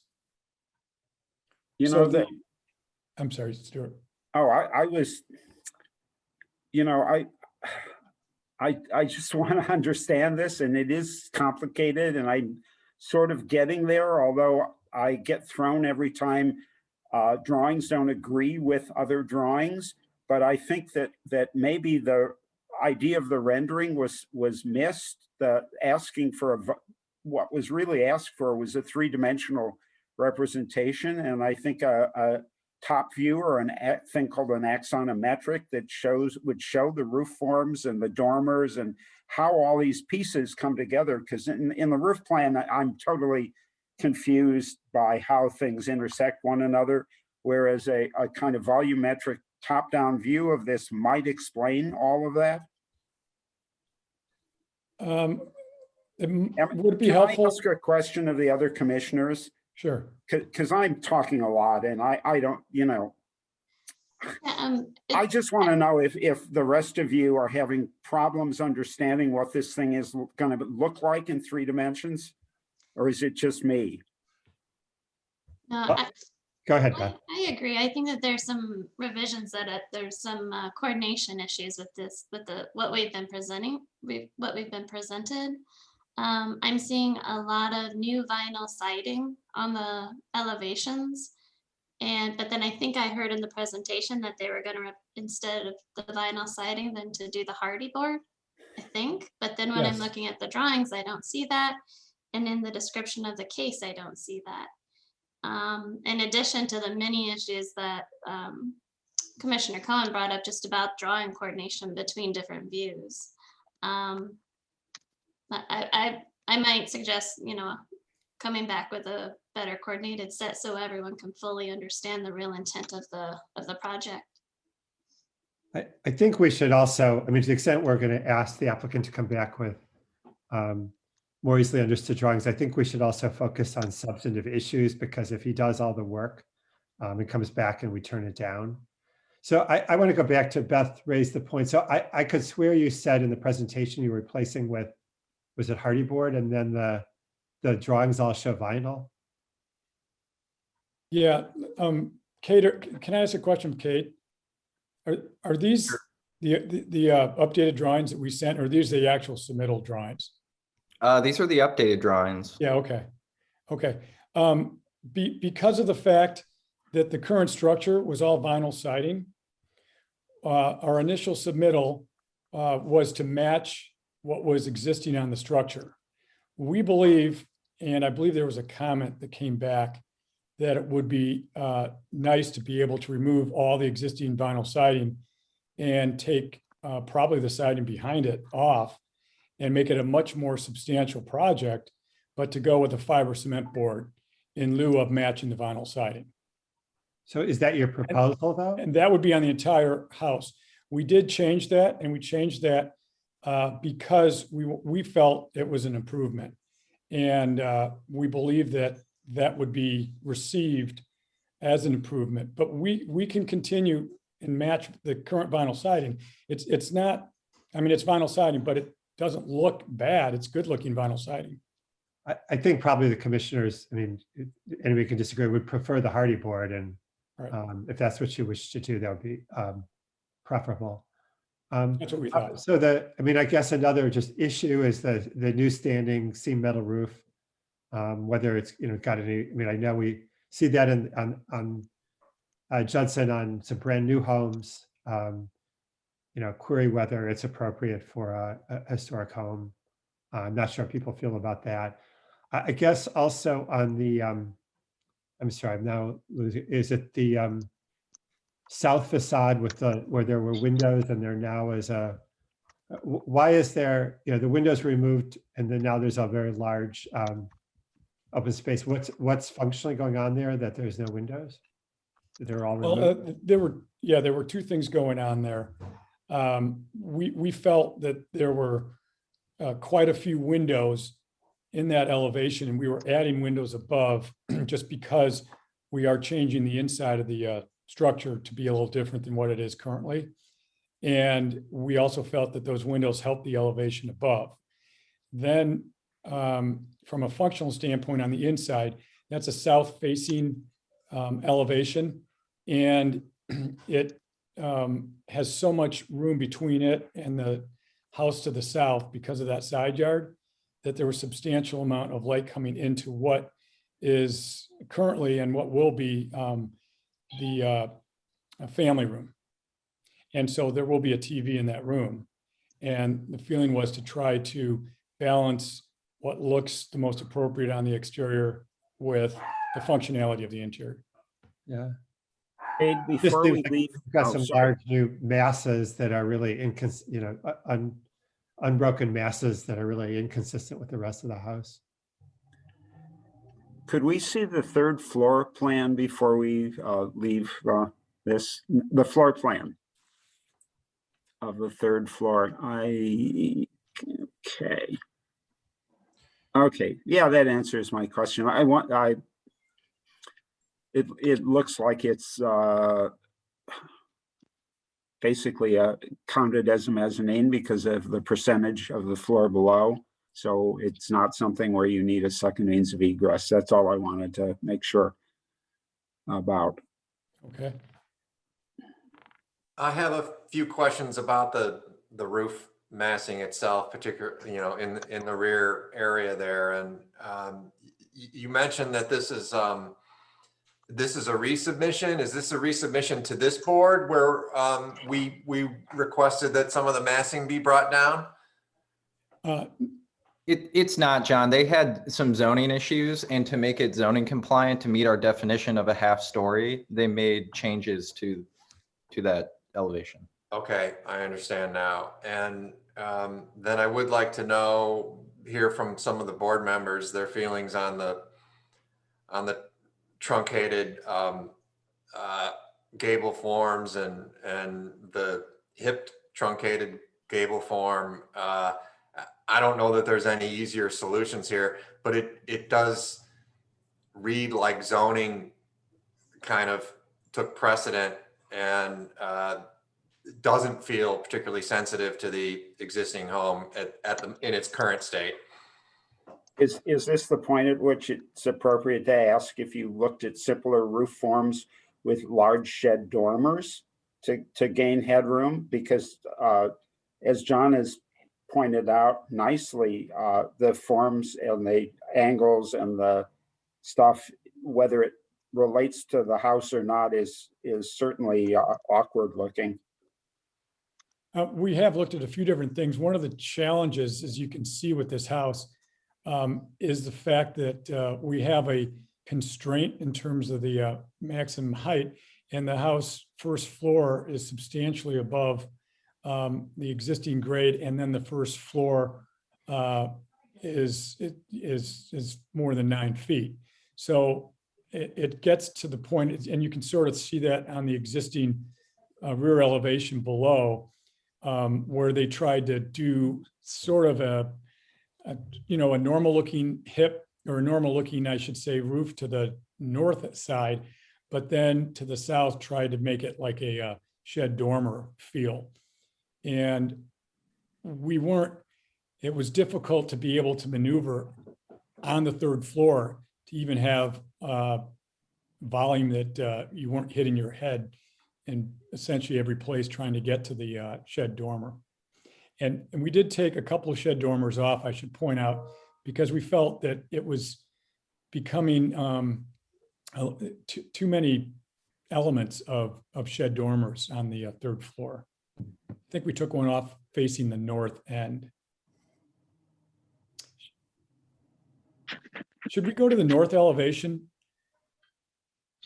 We've touched all elevations except for the north elevation, and it would be helpful, and it might help with seeing the question that we had from the front elevation, and where, if you look about halfway in the drawing, just halfway above the existing gable, it's the second story gable, you can see where the actual roof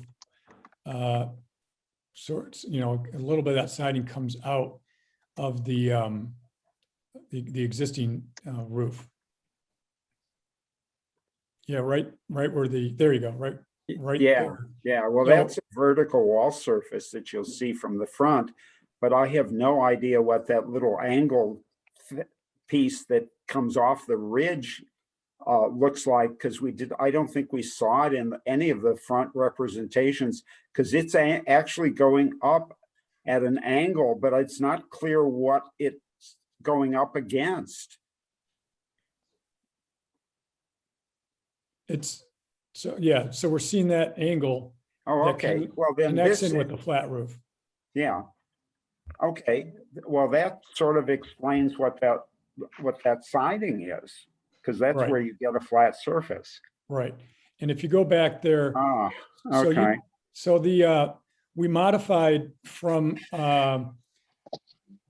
the stairwell, we wanted to create an element. This was one of the areas that we had a shed roof originally.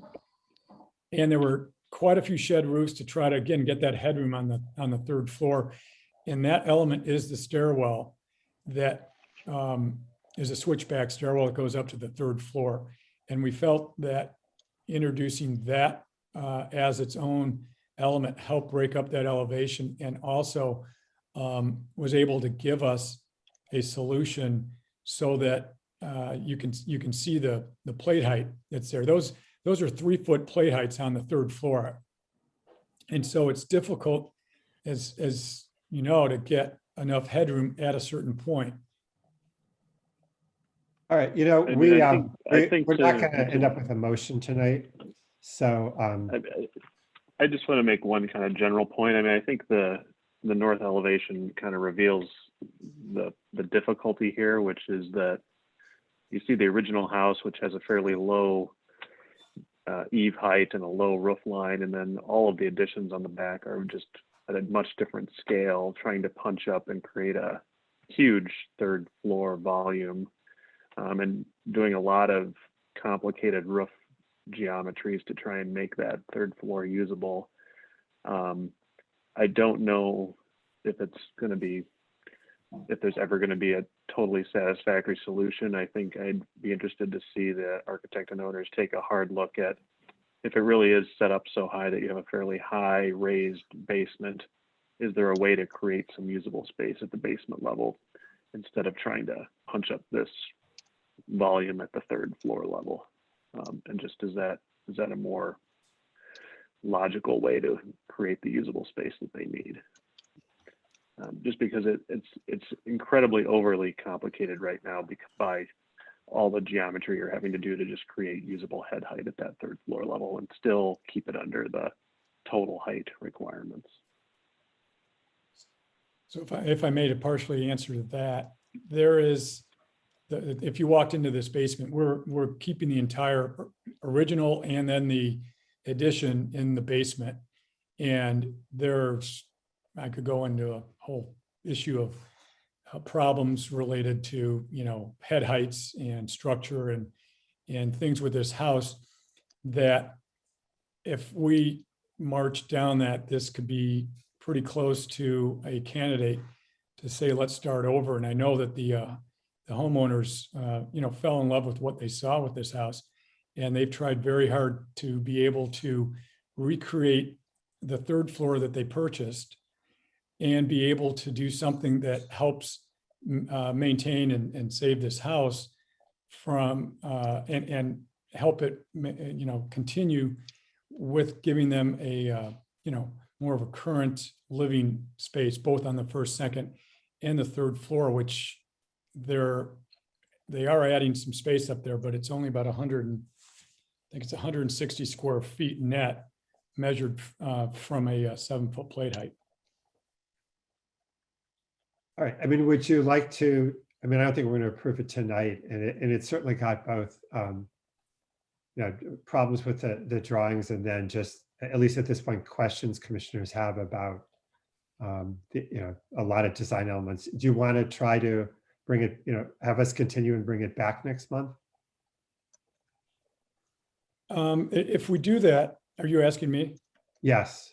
I think if we do that, and I'd maybe like to ask my clients, but if we do that, I'd like to ask some more questions so that we're sure we're not here at the same point next month, I guess is what I'm saying. I would recommend, Mark, that you give them some specific standards of concern to review. So I can add to that, actually. My thought is the construction standards 3, which is proportion of openings, standard 2, which is proportion of facades, standard 7 is relationship of material and texture, and then standard 8 is roof shape shall be visually compatible with the structure. If my fellow commissioners have any other ones they want to add, but those would be the 4 that I would recommend that the applicants focus on from my standpoint.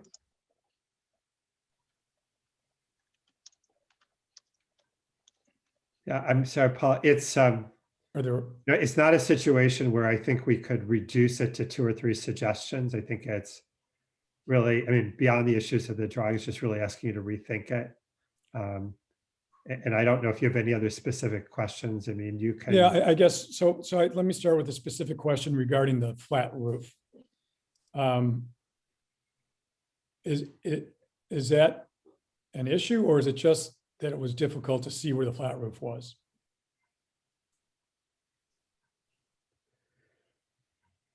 Well, it was difficult to understand, but sorry, Ken, go ahead. Yeah, I mean, I think the issue is it looks like what it is, which is the house wanted to have a sloped roof and it got lopped off due to zoning. And so it doesn't look like an intentional design feature. It looks like what it is, which is the house is just arbitrarily lopped off at a flat plane, and it doesn't relate to the style or design of the house. It's just completely an arbitrary calamity.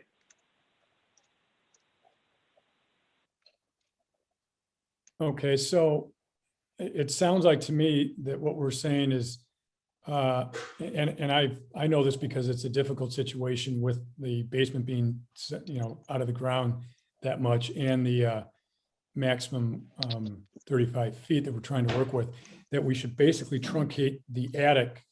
And so I guess my next question on that, if we go to the rear elevation, I'm trying to anticipate questions I'm going to be asked by my clients.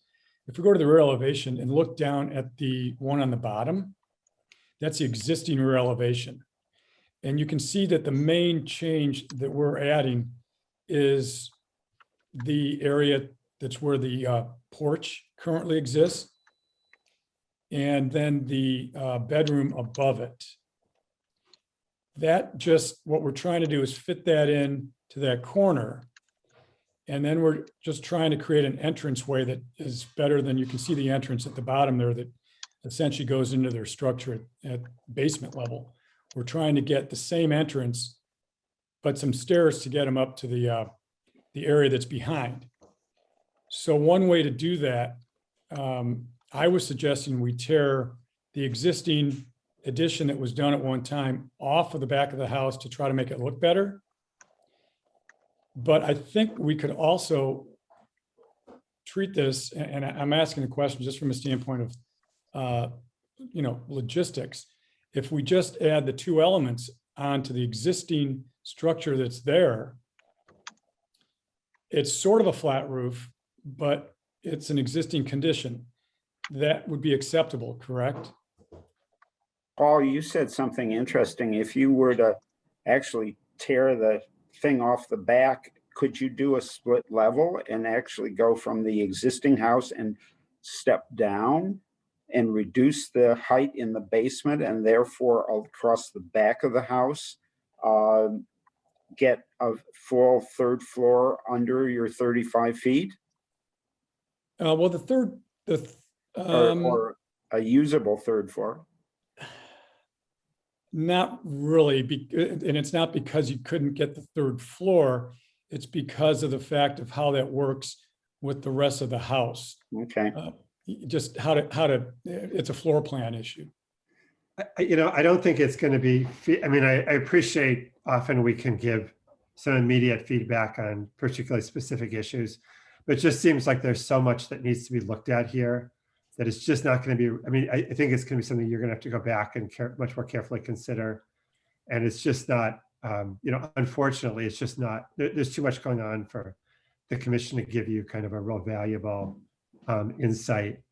One thing you can do is try to come back with design before a meeting and see if it's possible to get any comment as part of the review process. But I think you're going to bring it back, and I think we've talked about what we can realistically accomplish. So why don't we continue it, and then hopefully you'll be looking back. I'm not sure, in all due respect, I'm not sure if I understood the answer or if I heard an answer, because really what we're just trying to do is put in that element that you can see there at the porch, and then have a different door that comes into the existing addition that's on the house. Would that, and I know other things come into play, but I'm looking at just the roof line of that existing structure that's there. Would that roof line be acceptable? I don't like it. I know you don't like it, but from a standpoint of being meeting guidelines because it's an existing roof structure. No, I don't think it's, I mean, I think there's so much going on and so much that will change. I don't think the commissioners can give you an answer in isolation on an issue. Mark, can I propose that maybe we have a couple commissioners work with the applicant before the next meeting so that we can help provide some clarification maybe after some of the drawings have been revised? I mean, that would be helpful. Right. Stuart, would you consider being part of that since you are so eager to learn more about the roof lines? Well, I just wanted to understand it. I think that, I think Ken was being polite by describing it as a kind of calamity. I think that the problem may be trying to put, 5 pounds of house or 10 pounds of house in a 5-pound thing. And I think that for me, the whole addition would have to be rethought, and I am not the designer here. I mean, agreed, but I think Cade, if we hire the architect, and they should see what he can do. I think if we pick Cade 2 commissioners, we can maybe set up a little bit of some guidance, not design help, but we can maybe provide hopefully some clarifications of the standards and give that. I don't think, as Mark said, I don't think tonight we're going to find that. I think we have other things still on the agenda that need to be addressed.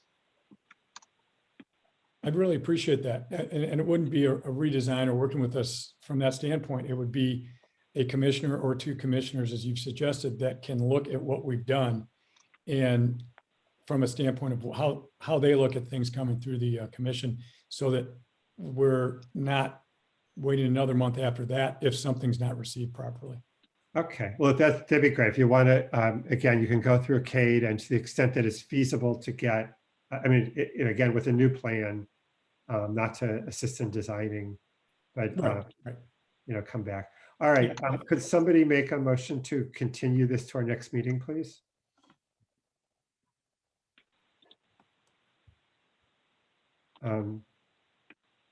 Susie, I'm looking at you. Do you want to make a motion to continue? Yes, I move to continue 1027 Judson Avenue, case number 21 Pres 0055 to the next meeting, which, Cade, can you help me on the date for that meeting? It's June 8th. June 8th. Okay, a second? Second. We need a roll call vote still. Commissioner Idle. Aye. Commissioner Reinhold. Aye. Commissioner Dreller. Aye. Commissioner Cohen. Aye. Commissioner Bodan. Aye. Commissioner Morris. Aye. Commissioner Jacobs. Aye. Okay, and I'm an aye. So thank you. Thank you, for the time, commissioners. We'll see you next month, hopefully. All right. So finally, we have a hearing on the proposed landmark nomination. Cade and Carlos, do we need to actually vote to open the hearing? How do we proceed through this? Or just declare the hearing open? You need a motion, a second, and a roll call to open the public hearing. Okay. I move to open the public hearing for 2715 Hurd Avenue for the landmark nomination, case number 21 Pres 0054. Also, Second. Susie, can you state the time? The time is 9:01 p.m. Thank you. And Beth seconded. Okay, so we need a roll call vote. Commissioner Idle. Aye. Commissioner Reinhold. Aye. Commissioner Dreller. Aye. Commissioner Cohen. Aye. Commissioner Bodan. Aye. Commissioner Morris. Aye. Commissioner Jacobs. Aye. And Commissioner Simon, I'm an aye. All right, so procedurally, we'll have the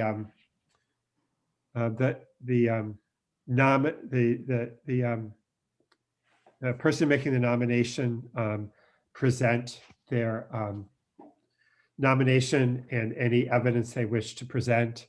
We'll then have, I think, just commission questions for the about the nomination. Then we'll have the owner have the opportunity to respond and present evidence. We'll then ask any questions of them, and we'll then have any public comment, and then any commission discussion, and have an opportunity to vote tonight.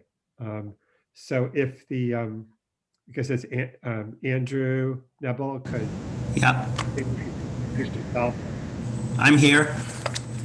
Please proceed. Okay, hi, my name is Andrew Nebel. First, I want to thank everyone for taking the time to consider the nomination to create a new landmark in our city at 2715 Hurd Avenue. I also want to thank Cade for his great support, and also the city staff in the clerk's office for helping me with the Freedom of Information Act request. I'm also really heartened to know that you guys have taken the time out to come out to the church property and look at it as you've been considering this proposal. It really means a lot to me. I'm a neighbor to the church, and I've always loved having the church in our neighborhood. And as you all know, the Second Church of Christ Scientist has been looking for a buyer for this property for some time. When I learned that the most recent proposal had included tearing down the church, I decided to look into whether there might be a reason not to do so. So I loved this church, and it never occurred to me that it would be or could be knocked down. It is just such a wonderful, old, yet well-preserved building. And when it came to pass that somebody did want to knock it down, I just really went out looking to see if there was any part of history that would help it be worth saving. As I studied this building, I learned all these things I didn't expect to learn. While I was really hoping, I was like, oh wow, maybe we'll find out that Martin Luther King Jr. had made some important speech here. I did not discover that.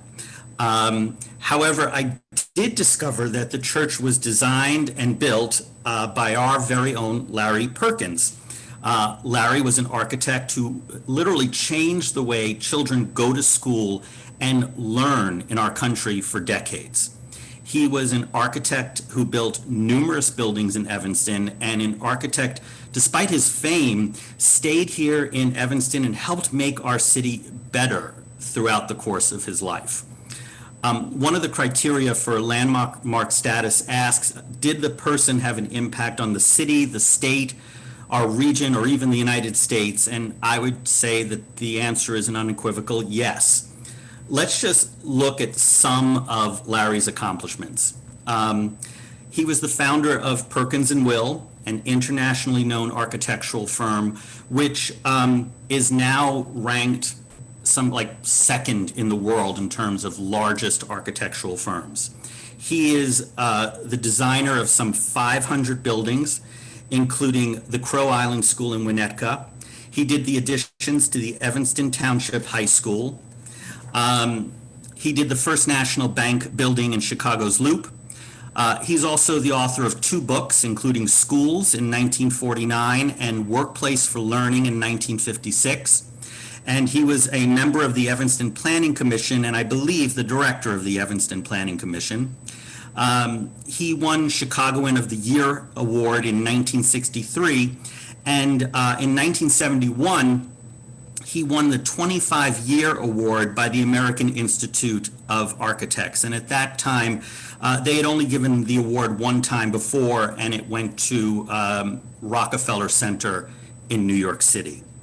Now, some would say that the First National Bank building in Chicago is Larry's most famous building. Others would say the Crow Island School in Winnetka is it. Crow Island certainly was, his first really big project. And at the time, his firm was so unknown that he needed to bring his friends Elil and Eros Saarinen on board to prove to Winnetka that he would deliver on his promise, and he certainly did. He changed how schools were built. He turned the idea of how a child could learn on its head. And the impact was felt for decades. And I would say the impact is still being felt today. I mean, I went to school in New York City, and the building I was in was built on ideas from Larry Perkins. Talking about Crow Island, it came with bright, it was an airy design, it had L-shaped rooms. Crow Island got as far away from the idea that children have to learn in this big box by rote learning than you could imagine. Each classroom had its own outdoor play area. In designing the school, Perkins said, we went around to other schools to observe teachers and pupils and classrooms. We wanted to get kids away from the box-like regimented classroom situation. Perkins paid close attention to the needs of the children, and that resulted in many large and even small details being scaled down for them. Door handles, light switches, drinking fountains, toilets, and blackboards were all child size, not adult height. Auditorium seats were molded to a child's shape. Now, these things that we kind of expect as normal today came about just because of Larry Perkins. When the American Institute of Architects bestowed its 25-year award to the Crow Island School and Larry, it said the building was a landmark in design for education, which demonstrated that an inspired educational philosophy can be translated into an architecture of continuing function and beauty.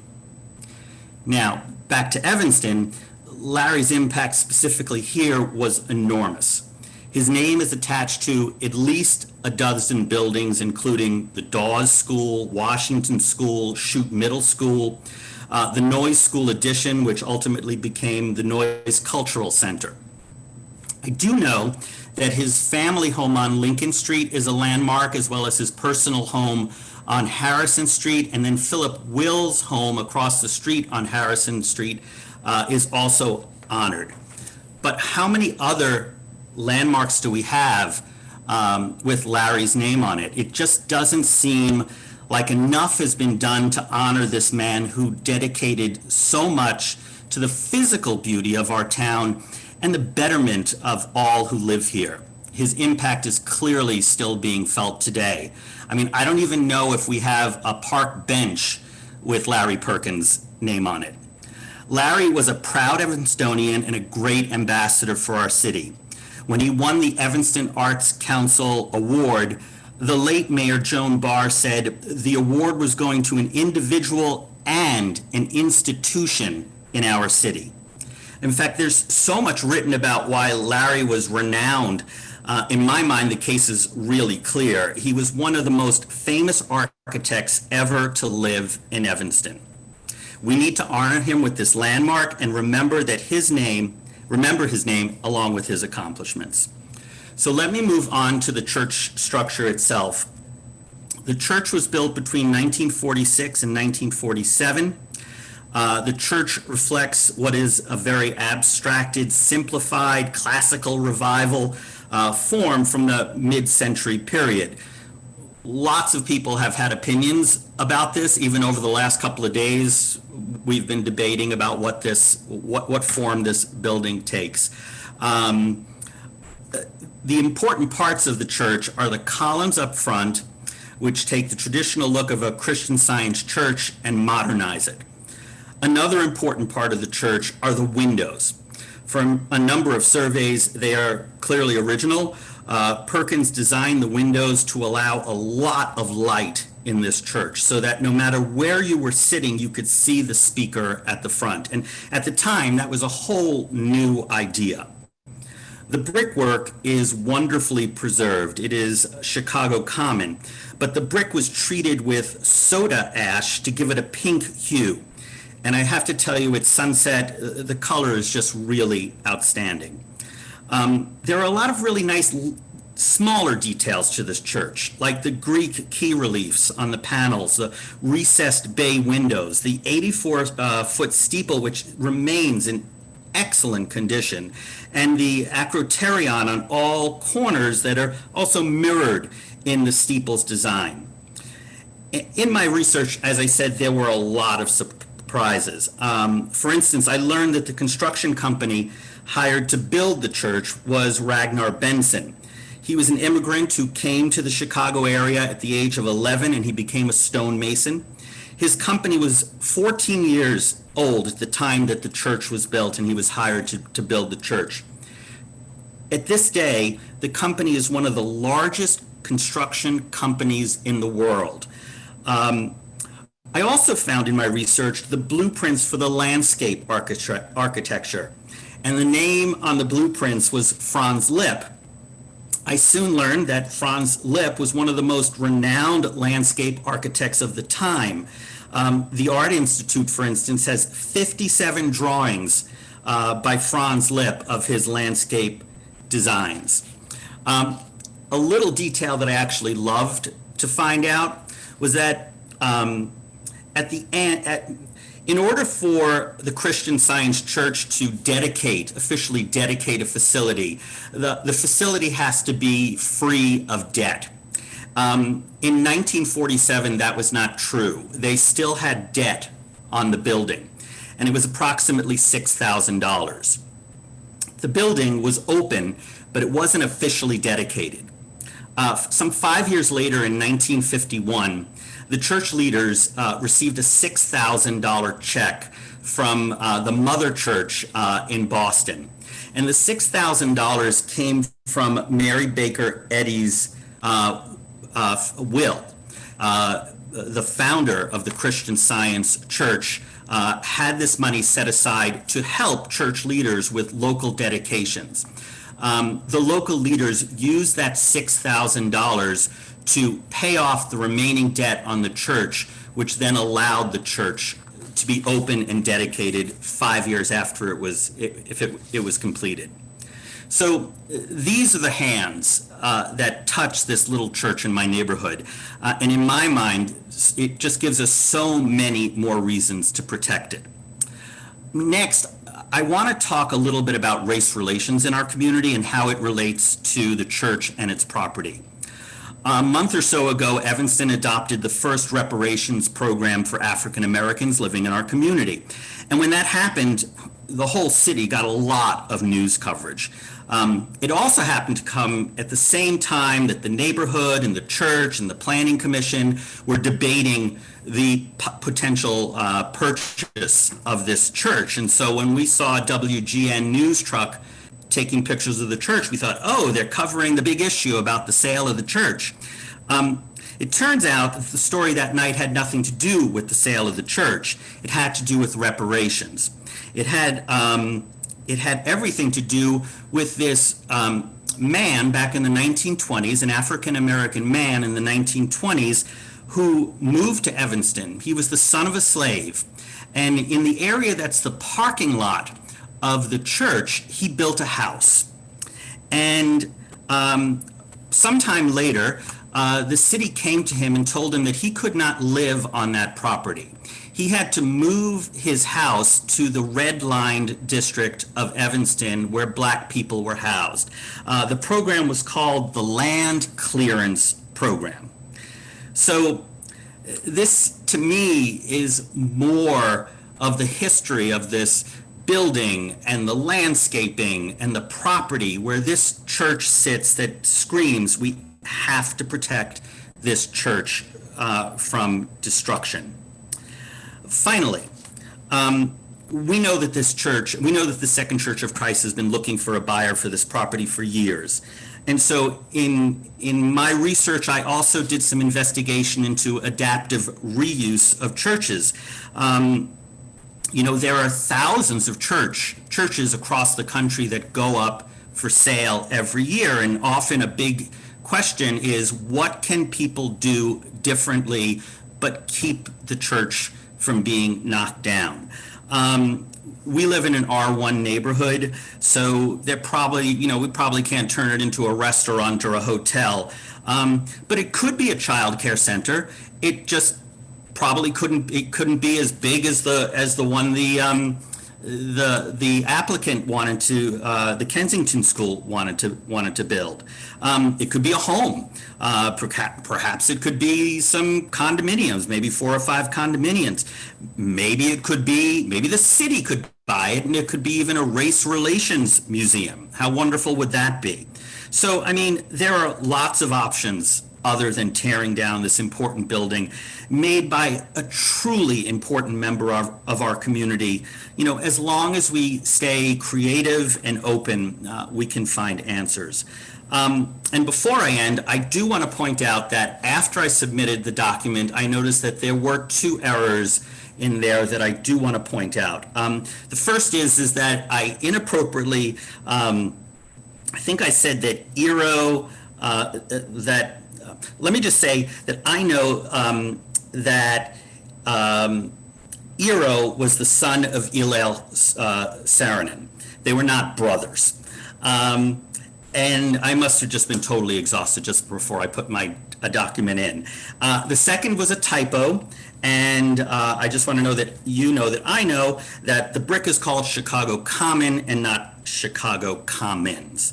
And so with that, I'd really be happy to answer your questions as best as I can. I am not an architect and I'm not a historian. If I don't know the answer to some of your questions, I'll do the best I can to find out.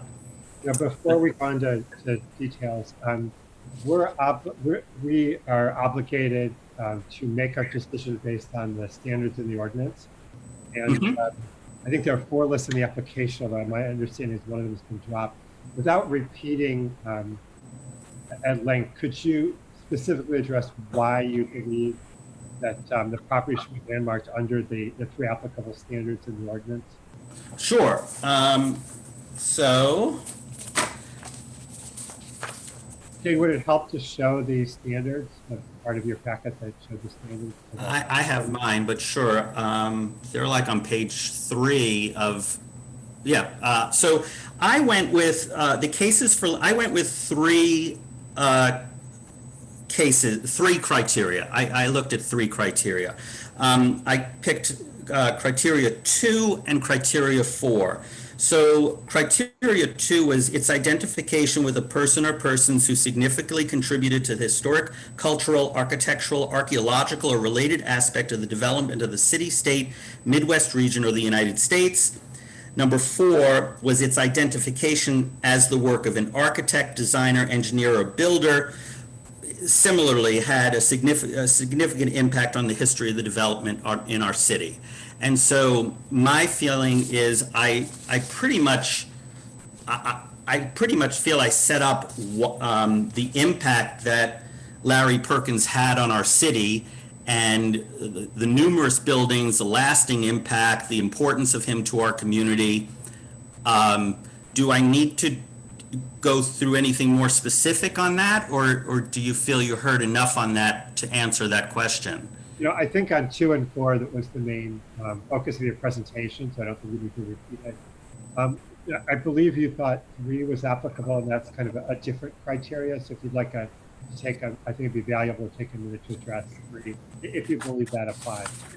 Okay, so 3 was its exemplification of an architectural type, style, or design distinguished by innovation, rarity, uniqueness, or overall quality of design, detail, materials, or craftsmanship. And what I would say to that is that historically, the Christian Science Church had this very classic design to it, and that when Larry took it over, he really took that classic design that we saw with Mr. Beeman. He was the architect for many Christian Science churches, which were really heavy classic designs. And he took that idea and he just modernized it with these beautiful columns in the front that were modern and beautiful, and that some would say Saarinen used in developing the Cranbrook Art Center in Detroit. If you look at the photos of the Cranbrook Art Center, you see the same type of columns that his friend Larry created earlier. Also, in terms of just the window design at the time was very special in terms of allowing everyone in the church to be able to see the speaker from the front, no matter where they were seated, because of the lighting that was afforded in the windows. I think those are two really important aspects that I would say. All right, do other commissioners have questions of the I have this is Commissioner Dreller. Mr. Nebel, is that your last name? Yes. Nebel? Yes. So I know from personal experience that it is a lot of work to put one of these together. So thank you very much for dedicating that time. Sure. Some questions that I have.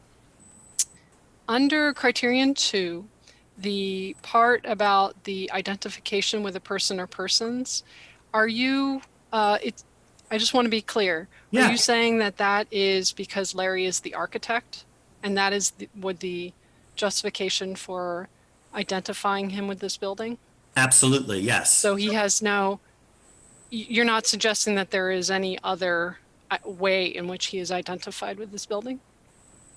No, Okay. I'm identifying it as that he's the one, he's the architect on the building, and yes, so yes. Okay, yeah, because this criterion has two. One has two things you have to prove, right? One that there's an identification with the building, and the other that the person is historically significant in some way. So the question that I have is how that particular way that he is identified with this building is different from 4. In which, so criterion 4 is the one that's set aside for designers. I see what you're saying.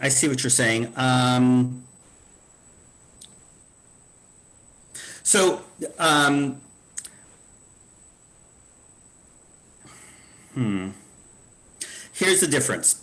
The difference for me is that 4 is specifically the way I read it, and you're the commissioner. So, but the way I read it is that 4 is connected to the building, whereas 2 is connected to Larry, who was a cultural icon in our city.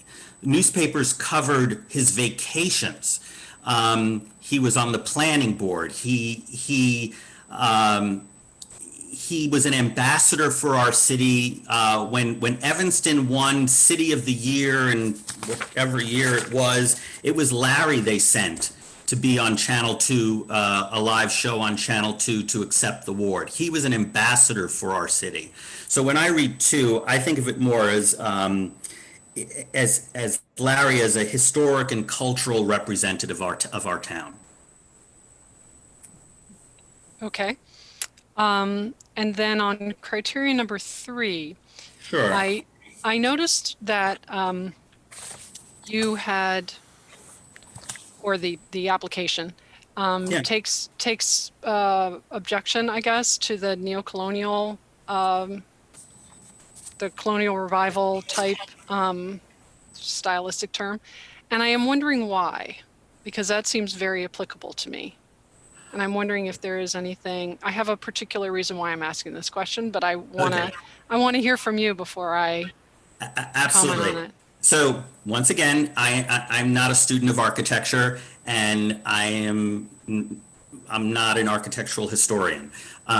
So the people that I consulted with, one woman is Susan Benjamin. I worked with, and some of the other resources I used in the community were coming up with all different kinds of names. So what we came up with was, what I proposed. But then I was talking to Cade, I don't know, a few days before the nomination was due, and Cade said, I went by the building one more time, and I have a new thought on what this should be called.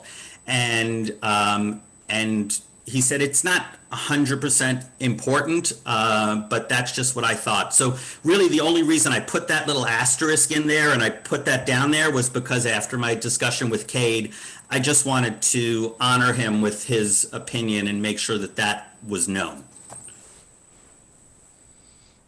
Okay, Did well, you think those it are should my be called? What, Kate? I'm sorry. I'm sorry, what did Cade think it should be called? Cade, I missed that. I think it's really a refined version of a neo-colonial to me, is what it is. I mean, I think it has some aspects of Greek revival to it, but I would call it a colonial revival. Yeah, so Kate, just for clarification, we're asking questions now and we'll have conversation later. Correct. You'll deliberate as commissioners, later. Yeah. All right. All right. So I can get into more of my details about that particular question later. No problem. All right. Thank you. Thank you. And as Sarah just said, we'll come back for discussion. But do other commissioners have questions for Andrew before we allow the literature to present? Well, we can come back. I mean, we'll all be on it later.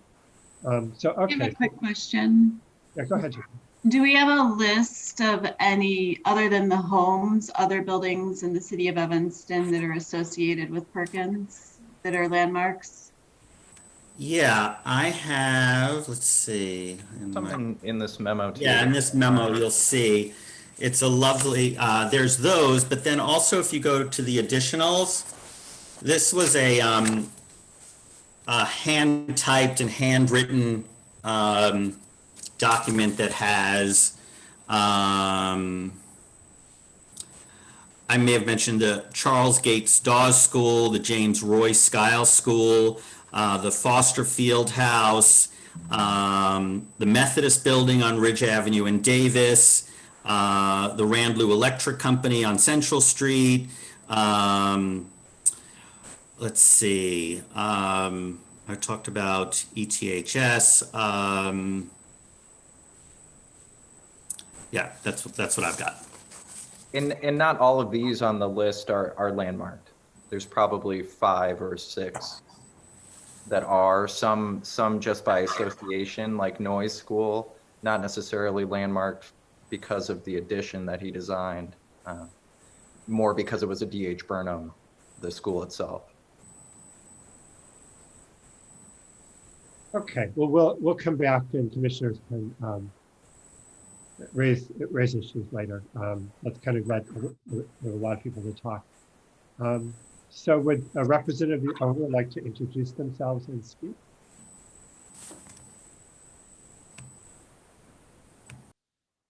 Good evening, commissioners. My name is Gary Shoemaker. I'm an architect, a business owner, and the former chair of this commission. I joined this evening to speak on behalf of my client, who as the original builder and the only owner of the subject property, respectfully disagree with Mr. Nebble's nomination of this property for the designation as a local landmark. In short, and to be clear, the owner does not support this nomination, and we ask that you decline this recommendation to designation to the City Council. As is the right and responsibility of this property owner, and on their behalf, I'll take a few moments of your time to address criteria 2, 3, and 4 cited in Mr. Nebble's nomination for the record. With respect to criteria number 2, its identification with a person or persons who significantly contributed to the historic, cultural, architectural, archaeological, or related aspect of the development of the city, state, Midwest region, or United States. Mr. Nebble's nomination of this site attempts to attribute the career of Larry Perkins and his young firm at the time to this site and its role in the foundation of his career, when in reality, his focus at the time remained with educational spaces, and particularly the Crow Island School in Wilmette, for which both he and the Saranins as his collaborators would receive due credit. Larry Perkins' early career and that of his young firm remained at the time focused on the collaboration between he and Saranin. And while the simplified facade and stripped down ecclesiastical styles of this church are reminiscent of Saranin's Cranbrook Art Museum, there is no evidence that Saranin collaborated on the Hurd project with Perkins or his firm, as the Cranbrook project by Saranin was well under construction in 1941 and completed in 1942. during which time Perkins was engaged to design the subject property for the Second Church of Christ Scientist, Evanston, which we're here to discuss. If anything, it may be argued that the subject property has taken its architectural cues from Saarinen's Cranbrook Museum of Art and not, as suggested by Mr. Nebel, the other way around. Correspondence contained in the church archives suggests that the personal outreach by the then retiring Dwight Perkins to the church board of directors to engage Larry Perkins, who at the time was in his late 30s, diligently building his own firm and focusing on developing a resume and portfolio of educational work that remains well respected today. The result of the Perkins efforts at the time was the award of the Crow Island School Commission and subsequent collaboration with his and Saarinen's offices for the Crow Island School, which was completed in 1940. While much of Mr. Nebel's nomination focused rightly on the achievements in education and educational architecture by Perkins' team, his collaborators and the associated firms, the timeline does not support the notion that the site on Heard was instrumental in the formation of his body of work, nor has he made a compelling argument that it more broadly influenced the development of religious architecture, as one might rightly argue the work of the Perkins firm did for educational spaces. With regard to criteria number 3, its exemplification as an architectural type, style, or design distinguished by innovation, rarity, uniqueness, or overall quality of design, detail, materials, or craftsmanship. Christian Science church buildings across the country, including the one in Mr. Nebel's nomination, are unlike typical religious structures and do not place emphasis on ornament, liturgical objects, or sacred spaces. And for that reason, the structure on Heard is devoid of such ecclesiastical ornamentation or planning as would be found in most religious structures. The site does not exemplify such typology, style, or design as to identify it as being unique or distinguished above all others. As a building, it is both simple in plan and decoration and spatially efficient, lacking many functional secondary spaces. The building was conceived and executed as a large auditorium space for over 400 congregant members, which is consistent with the Christian Science Church. The Evanston board and Perkins' obvious nod to the classical proportions was not uncommon and partially due to the location and influence of the mother church's headquarters in Boston. The predominant stylistic design preferences of young firms at this time are arguably a result of the rise and aesthetic successes of architects like Saarinen, who worked in the international style, and later adaptations came to be known as mid-century modern, which is a style that flourished in the mid-1940s, and in many of these ideas remain popular today. However, there was not a time then, and even today, there remains no architectural style defined within the church doctrine nor the history of the church, and there is no evidence that this particular vision for church typology became dominant, nor was it influential locally, nationally, or regionally. Materially, the building is of common materials and common methods found predominantly in educational construction at the time, which would be expected from Perkins based on his experience, and the building notable for its lack of permanent or revenant uses of stone and marble.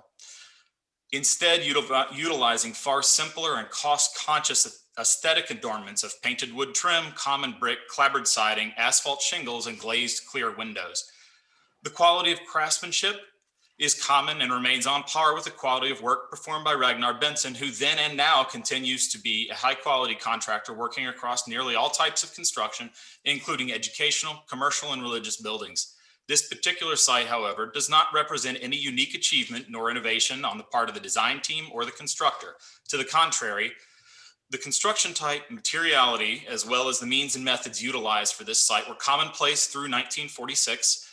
And in fact, many of these remain common today and thus are not of such unique character that they warrant protections proposed in Mr. Nebel's nomination.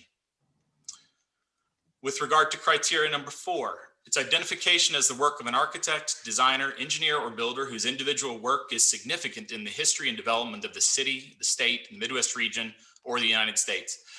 To reiterate our position, the award of this commission by the board of directors at the Second Church of Christ Scientist Evanston for this auditorium to Larry Perkins' young firm in 1941 at the recommendation of his father, Dwight Perkins, and coincident with his completion of the work on Crow Island School, and more importantly, overlapping with his firm's focus on the development of educational work whose successes laid the more obvious foundation for his current legacy. This is not to say that this firm did not treat the site and client with respect. It is to say that it was not then, and it is not now, an anchor or contributor to the notable body of work unique to Perkins, Wheeler, and Will at the time, nor the current iteration of Perkins and Will as it exists today. It also does not represent a milestone or notable influence over local, regional design or ecclesiastical architecture in a way that would warrant the protection sought by Mr. Nibble today. Finally, we urge this commission to respectfully decline this recommendation to City Council for the designation of the Hurd Avenue property as a local landmark. While we will agree to disagree with Mr. Nibble's nomination, which does not have the owner's support, we do not agree with his assertions as to the need for additional oversight and protection of this property. We ask that this commission not set precedent with an unnecessary assignment of landmark status. Thank you. Okay, questions for Mr. Schumacher? The commissioners? No, okay, I mean, it was a clear presentation and thank you. We'll come back to discussion. If there are any members of the public who wish to speak, I think we're going to ask that you limit to a maximum of 2 minutes. I guess first of all, Kate, is there anybody who submitted, who signed up to speak?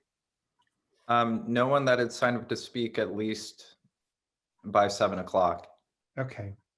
All right. If there's anyone who would like to speak briefly, if you could identify yourself. No. Okay. Good. So I guess we'll come back to discussion by commissioners. Would anybody like to raise any issues or advocate any points of view about what action we should take? I have a few things I'd like to say. Please do. So this is Commissioner Dreller. I have a couple of different thoughts here. For criterion number 2, I want to talk about criterion number 3 for a couple of minutes, but regarding criterion number 2, I am not sure that the identification of Larry Perkins is a compelling enough reason to connect him to this building beyond criterion number 4. I would be interested to hear what others have to say, but my sense of this particular criterion is that it is meant to be for other types of person or persons who are connected to these buildings. So I'd be interested to hear what others have to say, but right now I do not feel that that is a compelling criterion. I do believe that it is worthy under criterion number 3, but not necessarily for the reasons that the applicant has provided. I do believe that the architectural type is a kind of neo-colonial revival, but it is of a particular type of neo-colonial revival that is very has a very specific, in my opinion, very specific lineage that connects back to James Gibbs. Does anyone, hopefully some folks know that name, a kind of important architect from the 18th century who in England, who designed an important building at the time, St. Martin's in the Field in London. And then that became very influential here in the United States. Cade, would you mind putting that set of images up? I'd like to just, well, first of all, perhaps we should take a quick look at this church again, the image of the main church, the main image of the church, just for a second. If you wouldn't mind putting that photo back up.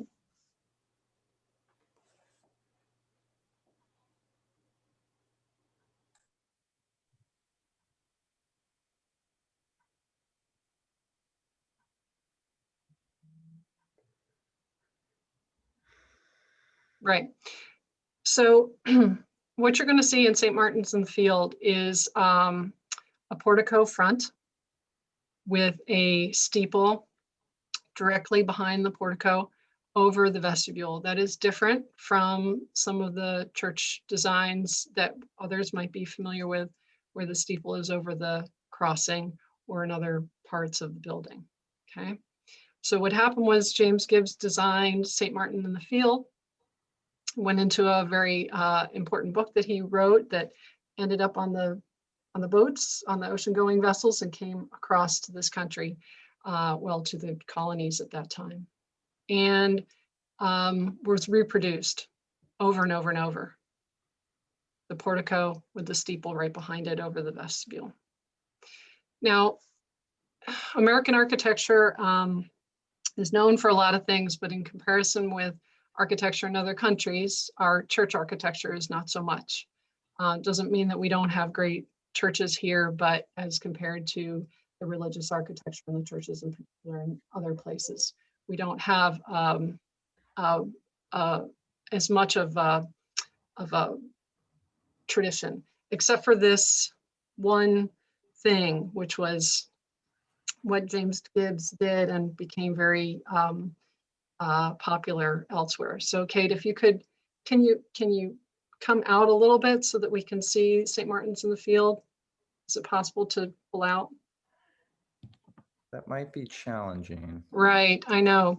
So this is, let's go back up to the top. This is the, this is an article about the, can you just go up to the title so that everyone knows what we're looking at? This is called The Gibbs Church, A Paradigm for America, Classical Comments by Calder Loth, a well-known historian. And so this is a website that I sent to Cade so that he could see what I was talking about with the Gibbs Church. All right, so this is St. Martin's in the Fields. If you go down, you'll see, yeah, so sorry, this Zoom. So here's the portico with the steeple right behind, all right? And more or less above the vestibules. This is a very common type in this country. If you go down, you'll see a few more examples. This is what it looked like in his book, all right? And now we start seeing American examples of it. Keep going.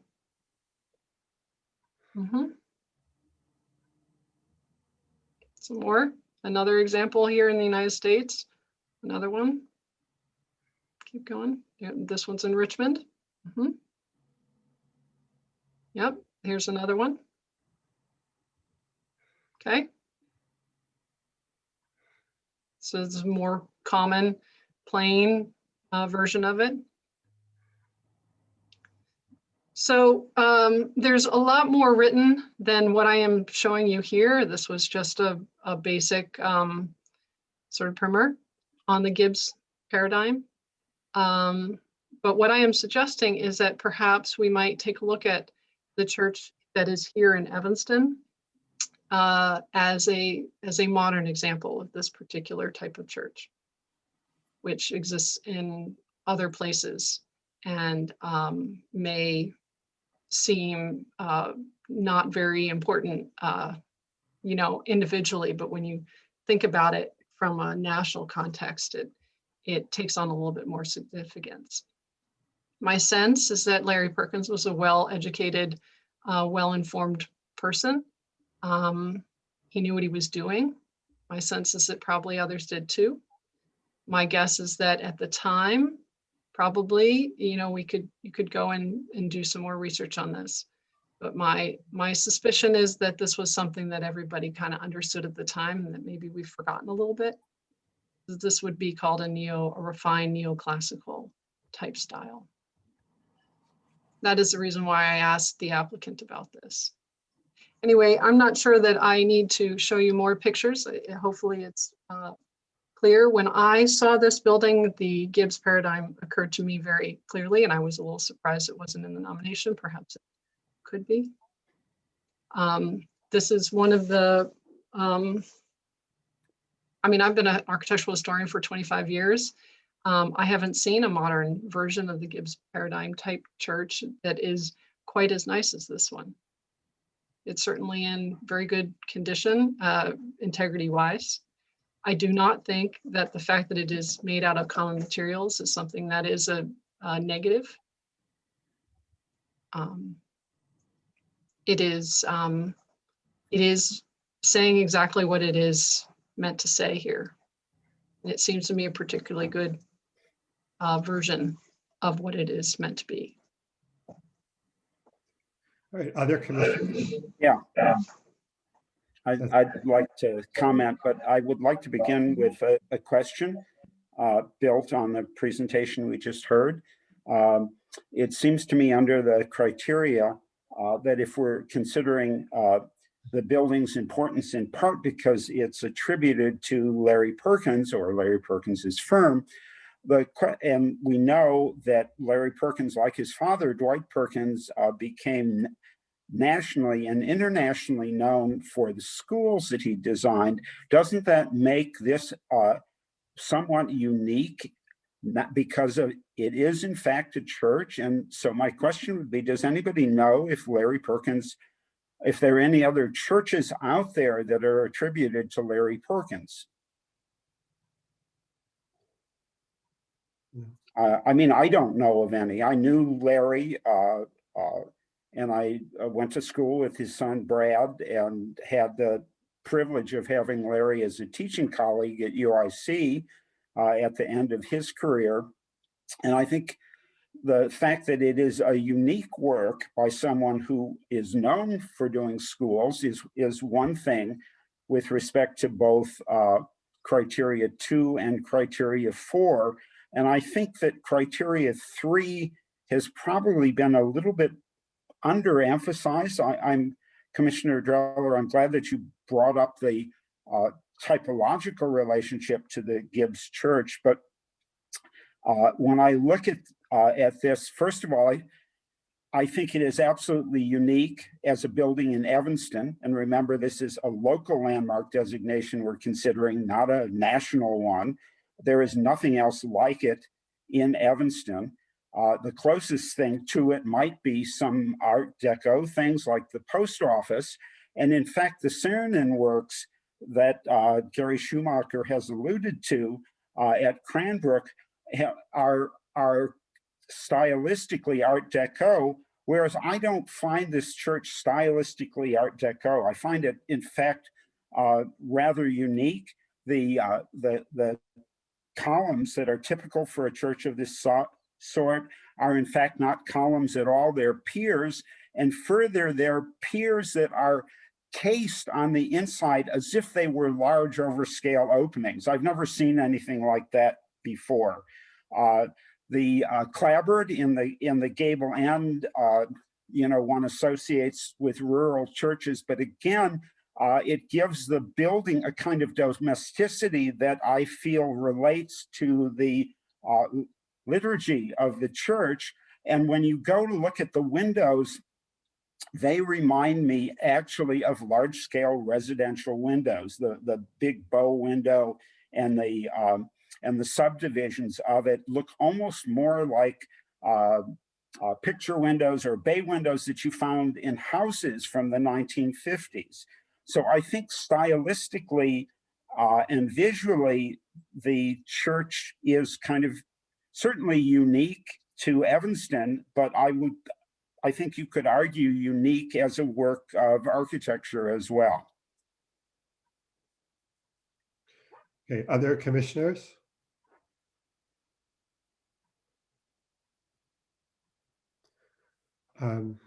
Okay, I think I'd just like to state that we maybe spoke briefly about it at the beginning. What's interesting about the criteria is there's nothing in the criteria about the ability of a structure to be used for other uses. Unlike for example, a residence or an office building where clearly it could continue to be used for those purposes.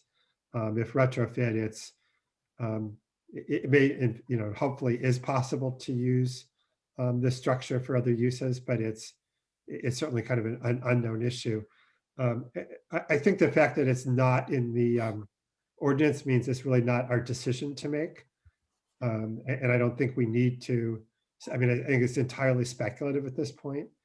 But I think, our decisions, in particular decision to require an owner to maintain an additional structure is a substantial burden on their ownership. I think we have to recognize that, those economic factors may have to be considered, but I think that's simply something we can note that should be within the city council's purview and not ours. There's nothing in the ordinance which really entitles or obligates us to try to make that determination. I would like to ask the other commissioners relating to criteria number 3. This term we're using, unique, that can be good or bad. And I'm trying not to label this as good or bad, but unique could be used to describe a lot of things that we may not consider a landmark. So I would like to know how everybody interprets that unique quality referenced in standard number 3 as it relates to this structure.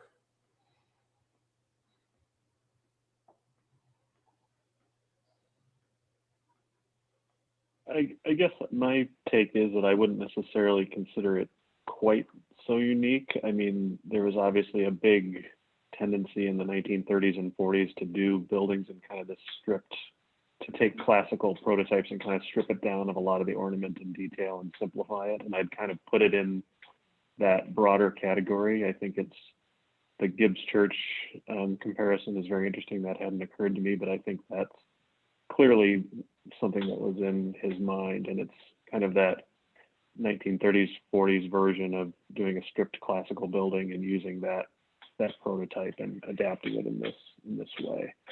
So I think it fits within that kind of broader category and that broader tendency in mid-century architecture. I think it's an interesting example. Looking at the criteria, I would agree with the others that criterion 2 does not apply in this kind of situation. That's not really an appropriate use of that criterion.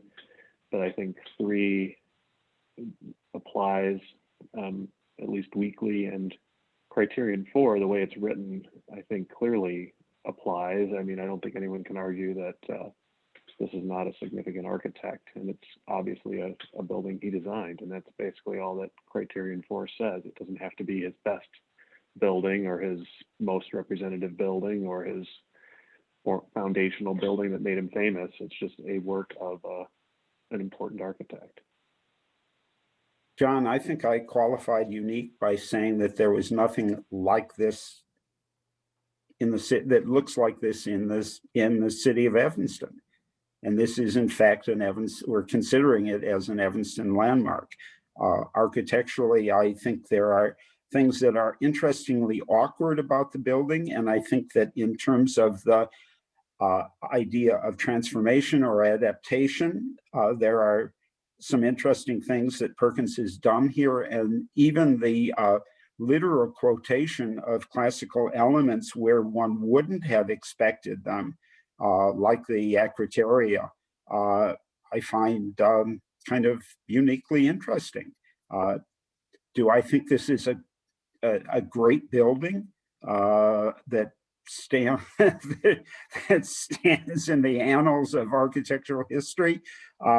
I don't think we need to debate that. I mean, I wouldn't propose it in that sense, but is it deserving of recognition and protection? I think that's what we're all here to decide.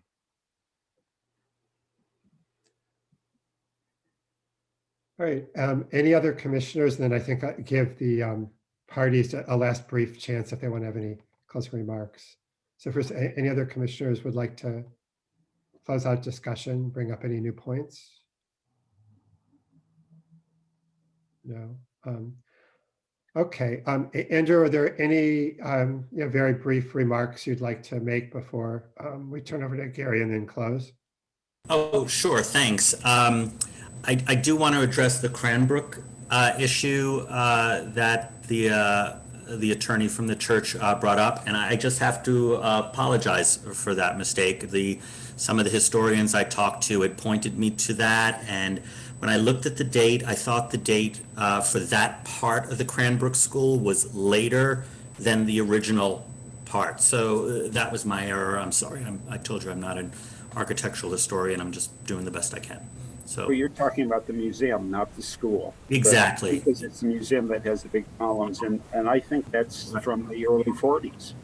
Well, right. So apparently it's from 1942, which predates the church on Hurton Park. And I thought it was later. So that's my apologies there.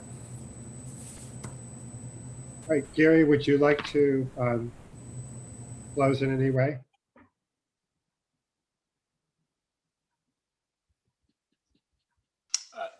No, I have nothing else to add. I think we've made our case. And again, I would just like to reiterate that this application for nomination was made without consultation with the owner, and we recommend, or we would prefer that you not recommend this nomination to the city council at this time. Okay. Would any of the commissioners like to make a motion?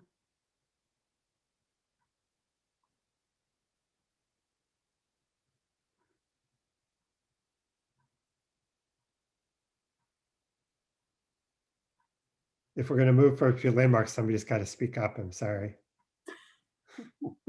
Ken, I think it's your last meeting. Do you want to take a shot at making one last nomination?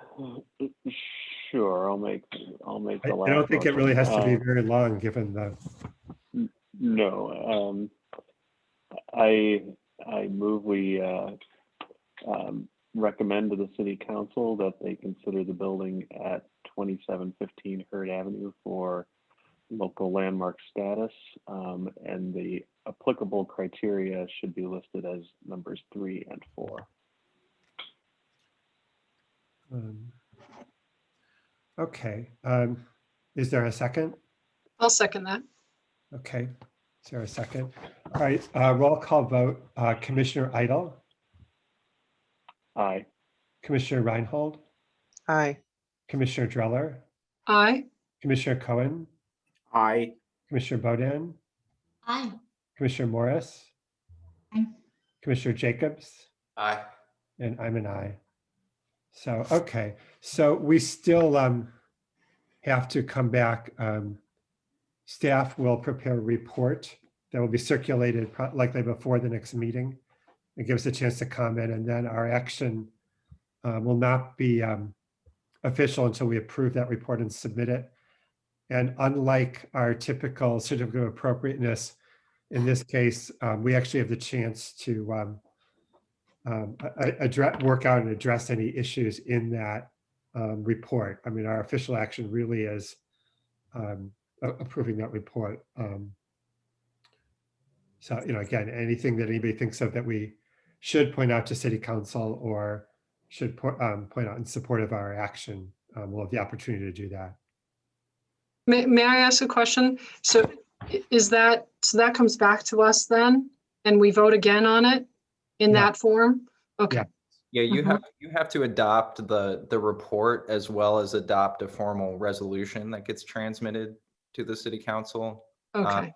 And then you have really one of two options right now. You could basically, once you close the public hearing, the clock starts to tick on that transmittal. So you have 70 days after you close the hearing.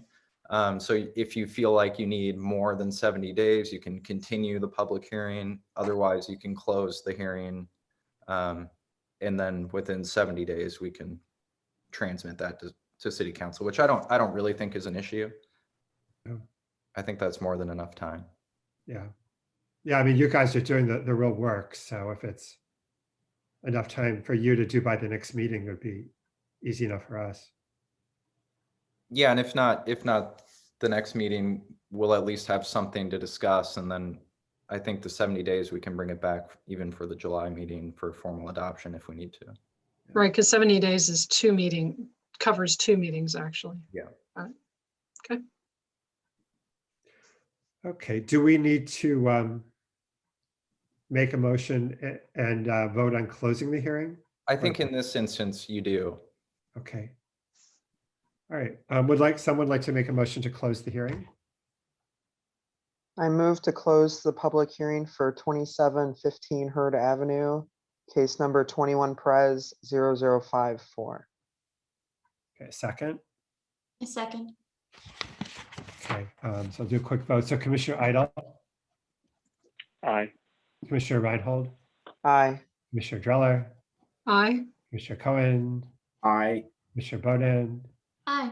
Commissioner Morris, Aye. Commissioner Jacobs. Aye. Aye. Okay. So I think that concludes the public part of our meeting.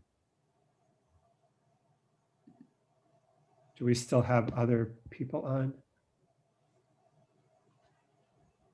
I think so, but they're slowly leaving, I think.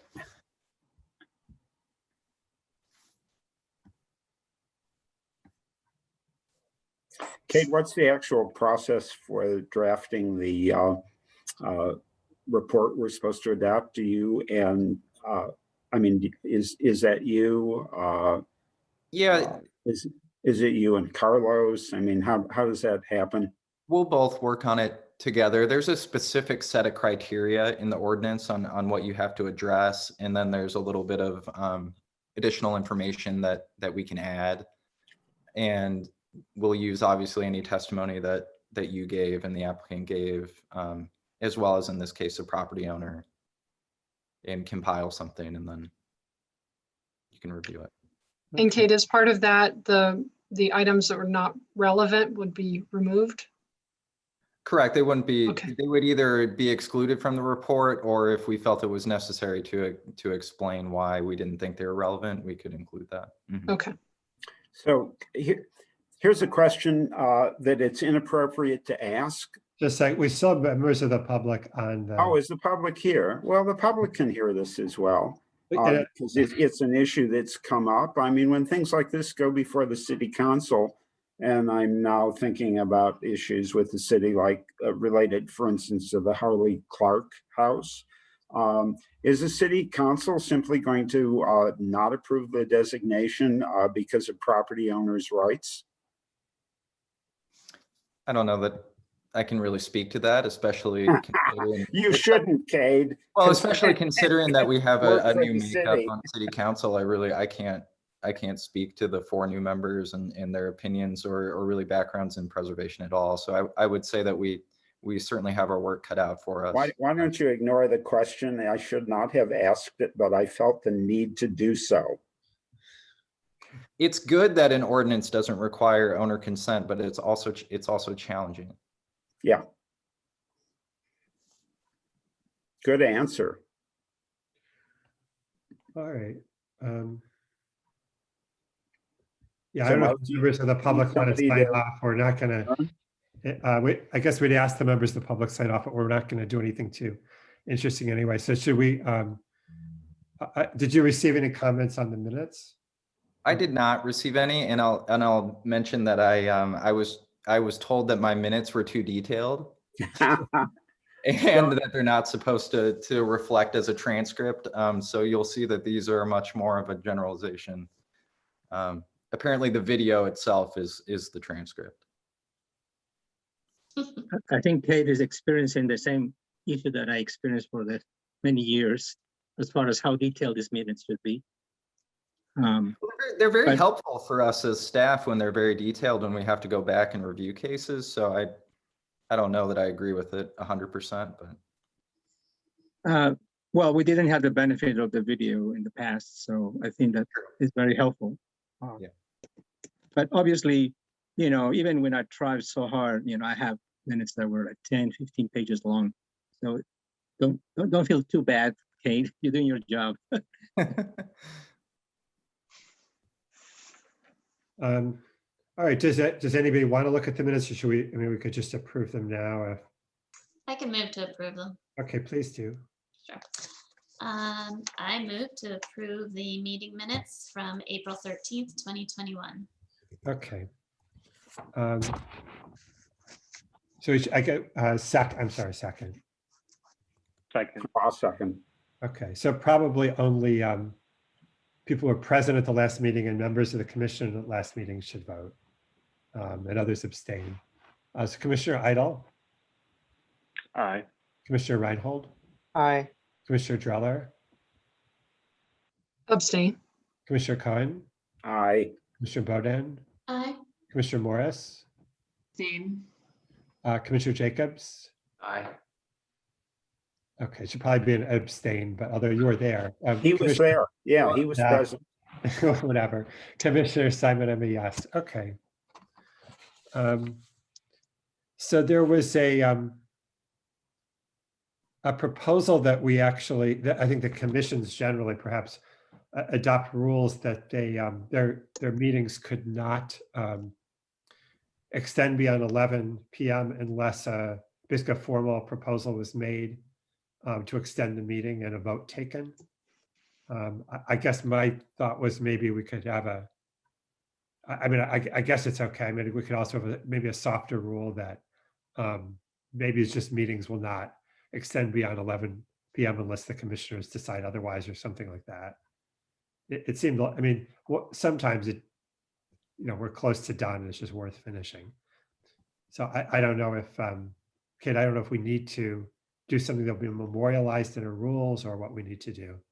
And before I mention that, I did get, I just want to note that sometimes members of the public, I was made aware that they were messaging commissioners on the chat individually or a single commissioner, and that commissioners shouldn't respond to that because it's not part of the transcript and thus not part of the public record.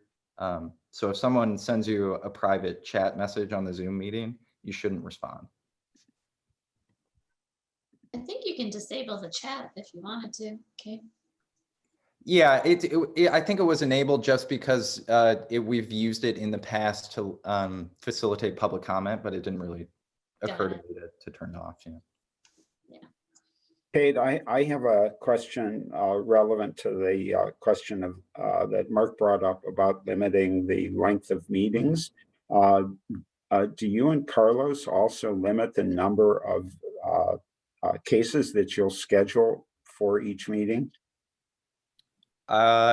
Typically not, but within reason. I mean, the ones that come in first come, first serve. But for example, there's been times where I think we probably know that we're bordering on too many cases, but it's really hard to balance because the applicants and the property owner, they miss out on a whole month of time. So it's a difficult balance. Yeah. Maybe if I may, it would be something to think about if we put it in the rules that staff would decide how many applications can be reviewed at the next available meeting, depending on the complexity of each case, because sometimes we have agendas where it seems like every single application is difficult and others not that much. So if we have something that staff can rely on, so if an applicant says, no, I'm submitting the application on time, we can always refer to them to the rules that says, no, we need to limit to the number of applications that will be within the time that we have to review, which is now, no more than 11 p.m.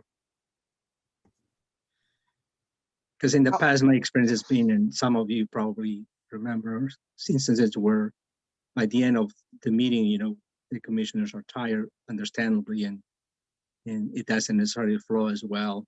And sometimes we could make errors at that time where we are so tired about listening to all these applications. And I think the applicants and yourselves deserve the best available time and your sharpness to make decisions. Under the ordinance, we're required to review the application within 45 days of receipt. So, I mean, I think once in a great while, we've actually had to hold like a second meeting during the month. Mm-hmm. I was just going to ask about that. Could we have a vote on whether or not to have a second meeting, like the same week or the following week, and have that be the vote? I think that's a good suggestion. If we have, since the number of cases is going to vary from meeting to meeting, if we have a meeting where there are a lot of cases and we decide that we don't want to meet later than say 10:30,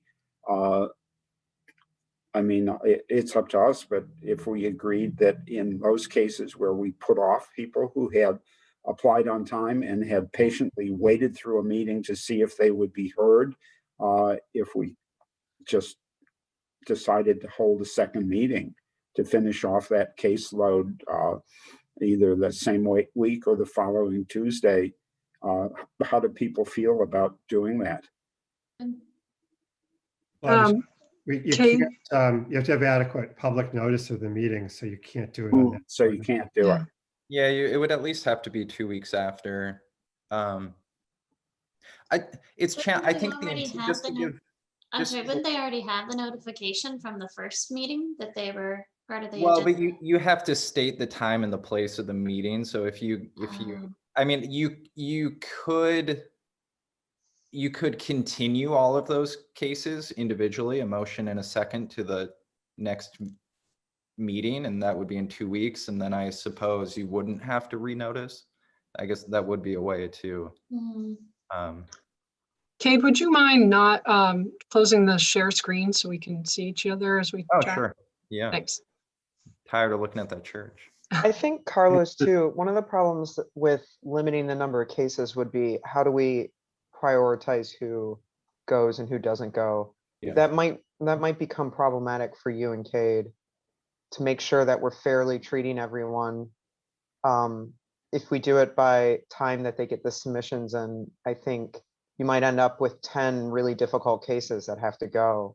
So I think that might be problematic to do it fairly and to make sure that all of the applicants know that they're being treated fairly, would be my thought. Well, we always try to let people know that it's first come first basis for the for the inclusion of them on the agenda. But sometimes, depending on the case, we tend to put the most difficult cases towards the end. So in that regard, we're trying to be fair, but it's some assessment of how we are addressing every case. We have in the past special meetings when we had an overload, but it's not the norm. I was just trying to find a way to kind of make the public aware that if there's too many, there's a way for us to schedule another meeting. The issue would be, the timely notification of the meeting. But Kate mentioned that if we have too many and we can continue the meeting at the time, if that's the case, we don't need to notify again because it's been continued to a date certain and is announced at a public meeting as well. I mean, it's been years since we actually had a problem with it. And I mean, we've obviously had one or two meetings, a couple of meetings in the last 6 months that were a little brutal in terms of length.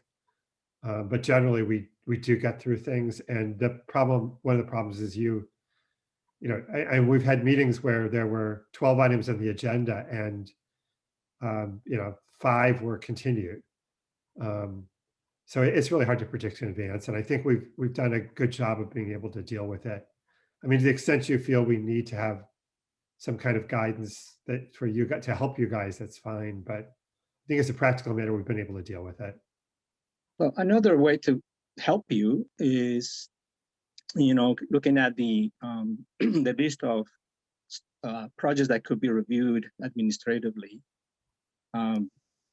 It's been our practice staff to always consult the chair, commission, and the vice chair if we have an indication or a request from an applicant to do it administratively. That's one way to cut the amount of projects that go to the commission. And at least from my experience working with the commission, I take cues from what other decisions have been made in similar projects. Not to say they're the same, but kind of look at buildings that are not the principal structure, like like garages, for instance. We have many examples of what the commission has approved, and I think it gives the staff a sense of what would be appropriate to approve if that's the case. That's our third topic for our retreat on Saturday.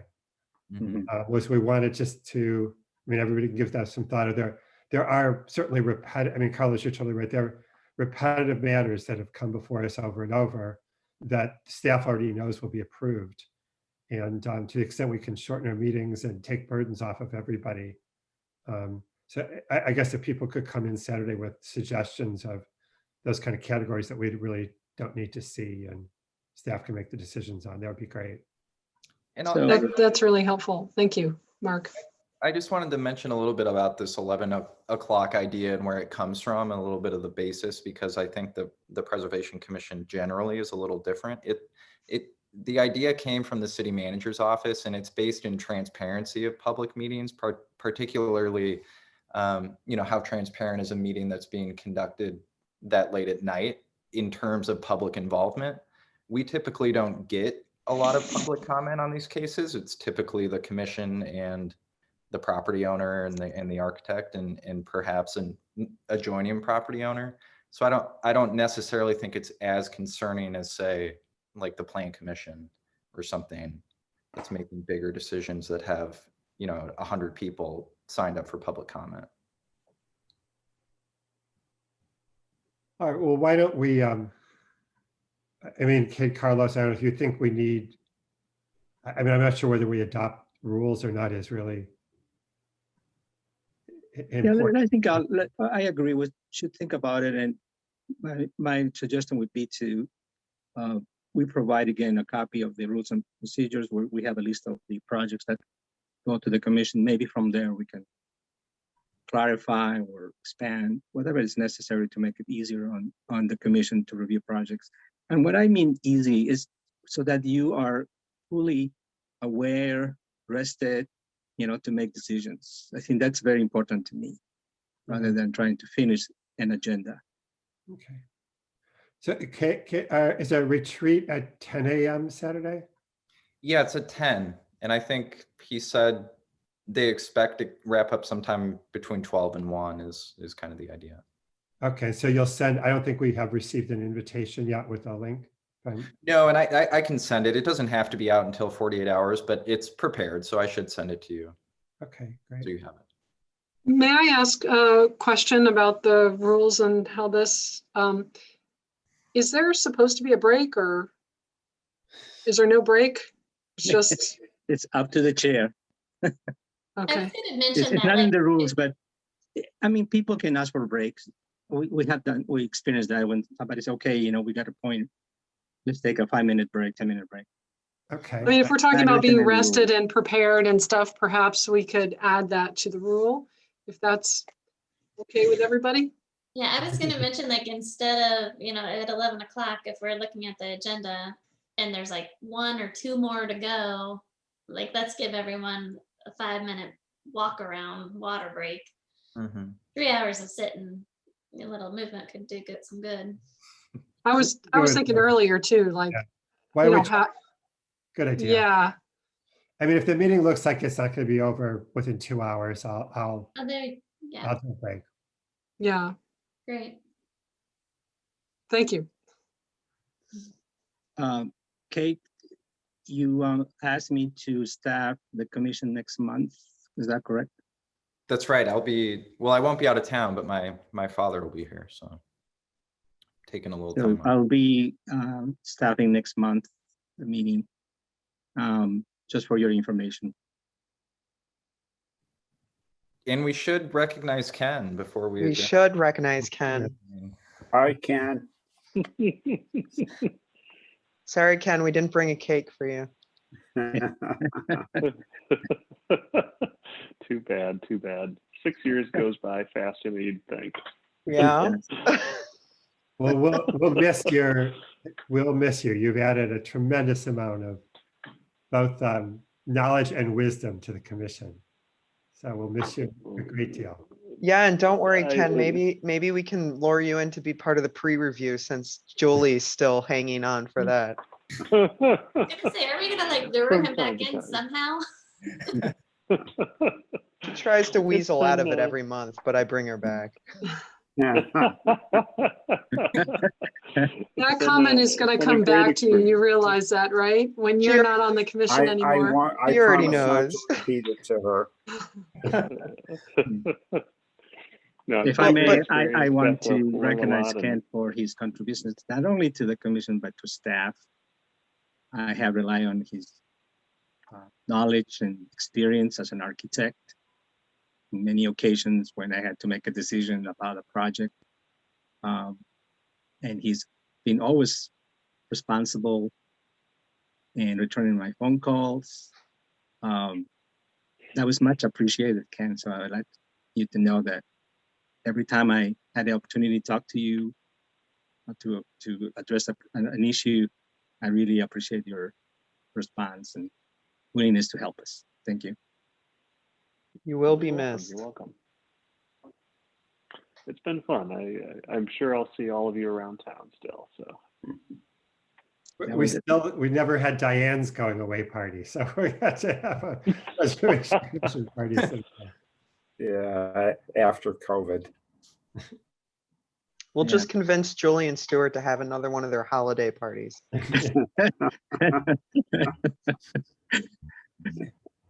Should we adjourn? Yes. Yeah.